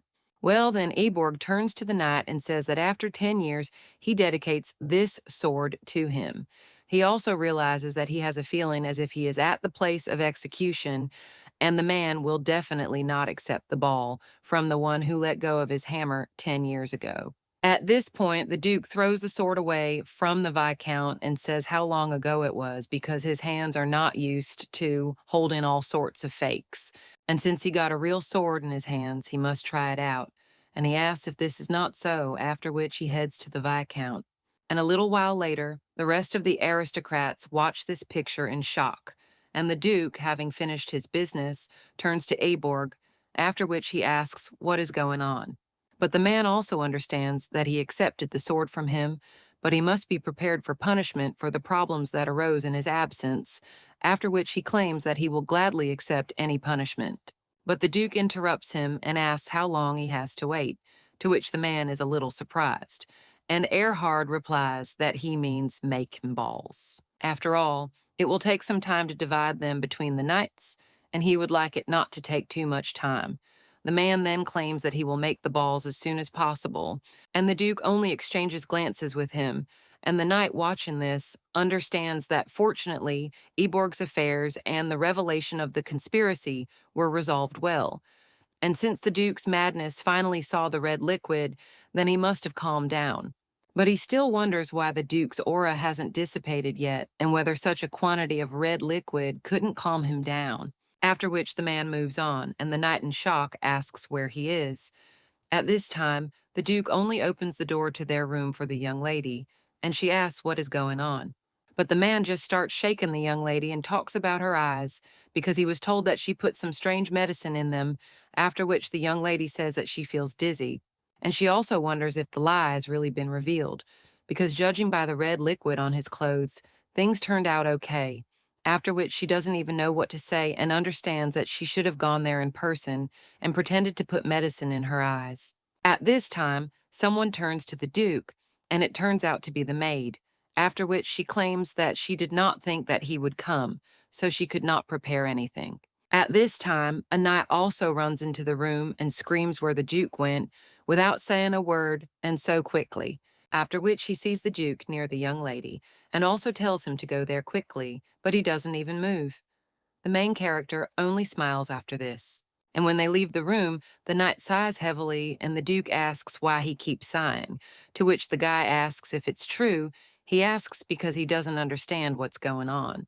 The man replies that if he knew, he wouldn't have asked the question, and the knight hands him a handkerchief and tells him to first wipe off the red liquid, and also claims that he means Lady Ellie. The Duke then tells the knight to speak more clearly, and he claims that they have long been accustomed to the Duke putting someone into eternal sleep. But Mrs. Ellie is still a child, and she was probably very scared when she suddenly saw the red liquid. But if other children had been in her place, they would have lost consciousness. At this time, the maid also comes out into the corridor and claims that it seems the Duke dropped it, so she brought it to give to him. The man then says that this is how and takes the bottle of medicine. Well, the maid claims that Mrs. Ellie got this medicine from her and apparently didn't drink it herself and gave it to the Duke. The knight then claims that if it were him, he would have drunk it right away. After all, he wouldn't care whether such a fastidious person is sick or not. But the Duke then only reaches out to the knight and snatches the handkerchief from his hands, and also tells him to give it here, to which the guy agrees. After which he remembers how the young lady looked at him, and also asks Ante if other knights usually carry something like this with them. The young man answers that of course not, and the Duke says that he should distribute one among them so that they could wipe off the red liquid at any time, and it can be made from any fabric. He also recalls how the maid approached Mrs. Ellie and asked how she got the abrasion on her face. The little girl claimed that she had scratched herself with a handkerchief that the knight had lent her, and now the Duke was thinking about it and then telling them to make it out of the softest fabric. He also understands that Ellie can borrow a handkerchief from the knights, so it is better to take care of a beautiful pattern on the handkerchief, after which he also turns to Rona and tells her to order the servants to apply something like floral patterns to the handkerchiefs, and Ante will take care of the distribution. The knight is silent after this, and the maid replies that she obeys, after which the Duke leaves, and the maid then asks if something has happened to him. A little while later, someone tells the master and mistress that they have arrived, and the young lady is only surprised and realizes that this is the Shitz estate, Falingu. When the young lady gets out of the carriage, she thinks that there are a lot of people there. At this time, the boarder turns to the lady and asks if she really does not want to visit the shopping street, because in Hertz he first gave permission for the long-awaited walk. The girl then answers that yes, and says that she likes this market, and also understands that after her adoption is rejected, she will need the power of another trading company to conduct business under her own name. And when the chance came, she had to do some market research. So now the girl tells Damian that they can go and there are a lot of people there, so it could be dangerous, and he should never let go of her hand. The young man then asks if he should let go of his hand if there are few people, and the girl understands that it seems like he is scared because of the large number of people and says that if the boy wants, they can continue to hold hands. The guy then asks if this is true and asks her to promise that she will not let go of his hand, to which the young lady agrees and suggests going in one direction or another. After which they approach one merchant, who says that this is a new weapon that arrived only today, and the girl understands that, as expected, the North is most prepared to fight monsters. After that, they eat something, and the young lady asks how the guy is and if it is tasty. After that, the young lady also notices that he has sauce on his face, and she wonders what to do since she doesn't even have anything to wipe it with. But one of the knights hands her a handkerchief and tells the lady to use it. The main character then looks at him and thanks him, and also understands that it seems he likes beautiful things and also wipes the guy's face. The main character also thinks that this is enough to just look around, and now she wants to know more about the things sold there, after which the young lady looks at one potion. And the man asks if she is interested, to which the girl replies that yes, and that it is so surprising. The man also asks if she even knows how much it costs. But when a knight appears near the young lady, as well as the maids, he says that if she has enough money, she can take one look. After which the young lady says that it is amazing and asks what it is, and the man replies that it is a potion that notices wounds. He also addresses her as an honorable lady and claims that this is for minor bruises, but it is better to go to a priest if something serious. The girl then understands what a minor effect is for such a price, and it is better to go to the temple, which will cleanse the Duke of Madness, Shitz. But nevertheless, poor people are not able to ask for divine help. That is why they buy such potions. The woman turns to Mrs. Ellie and asks if she is in pain and why she is interested in healing potions. The little girl replies that she is fine and that she was just thinking about giving it to the Duke when he is sick. And then one of the maids says, how about buying one as a gift? Because in their estate, there is a custom that when children go out for their first walk, they buy their parents gifts, and this makes the gift more meaningful to the recipient. The main character then thinks about the word gift and realizes that a potion for Duke Shitz, who didn't even blink when he was given a cure for a headache, would not be better suited. And the young lady understands that in no case will he be delighted with this, and the little girl then says that she will not buy it, but would rather look at something else. After which the young lady looks at the jewelry and thinks how beautiful it is, and the seller turns to her and says that she has a diamond eye, and how about choosing one for herself? The young lady looks at one of the earrings and realizes that they are like Damian's eyes, after which she thinks whether to buy them, after which she buys something. And she realizes that they are done with the gifts, after which she turns to the maids and says that they are leaving. Well, then she looks at the maids, who seem to be jealous, and she wonders if they are also expecting a gift from her. The girl understands that although they treat her like this by the Duke's order, in reality they are very polite people, and she has never bought anything for anyone but to express gratitude to everyone in the castle. The girl thinks that maybe she should buy something, but still wonders if they will like her gifts, and what if not? At this time, someone else comes up to the shop and says that it is very beautiful. The man then tells them to come and look, because this is a handmade product, and they are inexpensive but quite popular.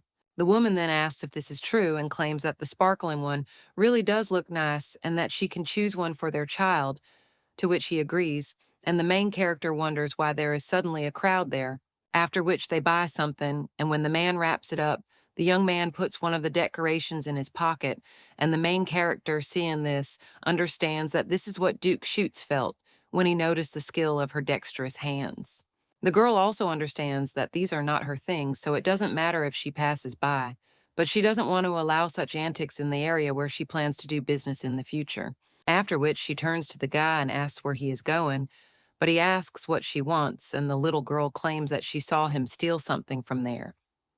The woman then asks what the girl is saying now, and did their child really do something? And the young lady thinks that they have hit the nail on the head and that it will be perfect as a first gift for the Duke. The woman at this time claims that they knew nothing about it at all, and the man claims that the child simply made a mistake in his childish stupidity, after which he says that he should apologize quickly, but when the knight looks at them angrily. The man, now a little more agitated, turns to his son and says that he won't do it again, And where did he learn to steal like that? He also apologizes and claims that they are looking after this child but can't change his habits. And if they are still angry, then let them take him away and do whatever they want with him. They can at least punish him or use him as a slave because it was his own decision. But the young man then asks, in shock, what they said because they themselves ordered him to do it. They also said that they would return his thing to him and give him bread if he did everything as they said. But the man wondered when he said that and what kind of nonsense the guy was talking. After which he pushes the guy away, and the main character thinks what they are doing with the child now and tells them to stop.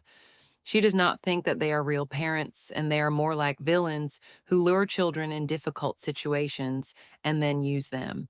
The girl then says that they said that they did nothing wrong, and why beat a child who has nothing to do with them, but the man only pushes the young lady, and he asks what she is barking about. The maid immediately runs up to the mistress and asks if she is okay, and whether to call a doctor or a carriage. After which they all look angrily, but this man is only frightened and then says that it's time for them to run. But the maid screams for Sir Ryan to grab them, after which the man runs after them, and the maid turns to the lady and asks if she can get up. The young lady replies that of course, and she didn't like it at all, after which she asks if Damian will help her. The young lady also turns to the guy and tells him to wait, after which she hands him the bracelet and claims that she is returning it to him. The guy then asks in shock how she found it, and the girl replies that earlier when she grabbed that man's pants, this thing fell out by accident. Damian then tells Ellie to be careful, she is a young lady, claiming that the guy had to cooperate with those people because they took this bracelet from him and she understands the situation, but next time, let him not engage in theft because it was noticeable due to the lack of skills. The young man then thanks her and claims that this is a memory of his parents, so he will definitely repay this favor. Well, then his stomach rumbles, and the young lady asks if he wants something to eat. A little while later, the boy is standing with loaves of bread and thanking her for returning his bracelet and also buying bread and milk for his younger brothers and sisters. He also claims that he lives not far from here in the Mareep shelter, and if in the future his help is needed, then let it come at any time, because he will definitely help them. The young lady then thinks that for a child he's quite independent, after which she says that she is fine. But when the guy says that his name is Grace, the young lady is shocked and realizes that even though it is a common name, the new one in this novel is the one who risked his life for the main character, Isabel, and he is the Holy Knight of Grace. So the girl thinks that maybe this kid is the same Grace. Their main character understands that, of course, this is not the best situation to say something like that, but he is a handsome guy, and they say that the Holy Knight Grace was a girl. At this time, the guy asks if he really has something on his face, and the main character says that no, and he is just handsome, and after that, the young man asks if this is true and thanks her, and also says that she is also very beautiful. But when he sees how angrily Damian looks at him, who says that after thinking again, he should have just thanked her. After which the young man moves away a little from the main character, realizing that Damian must be embarrassed by Grace, but given the guy's past, this is natural.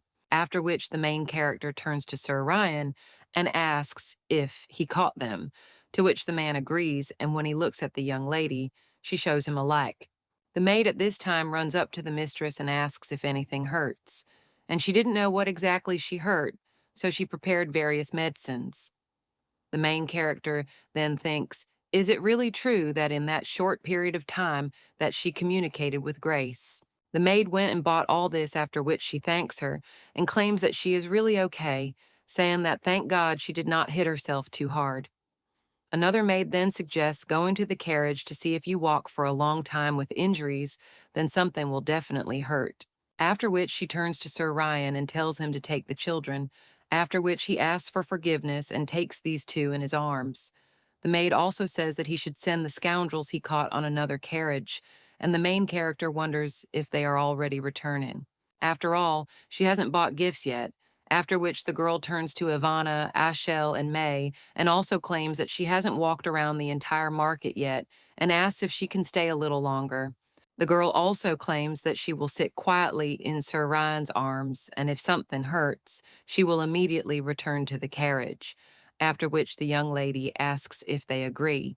And the maids, blinded by the young lady's smile, say that then she needs to be careful, and one of them claims that they will go with the other knights and deal with the captured gang.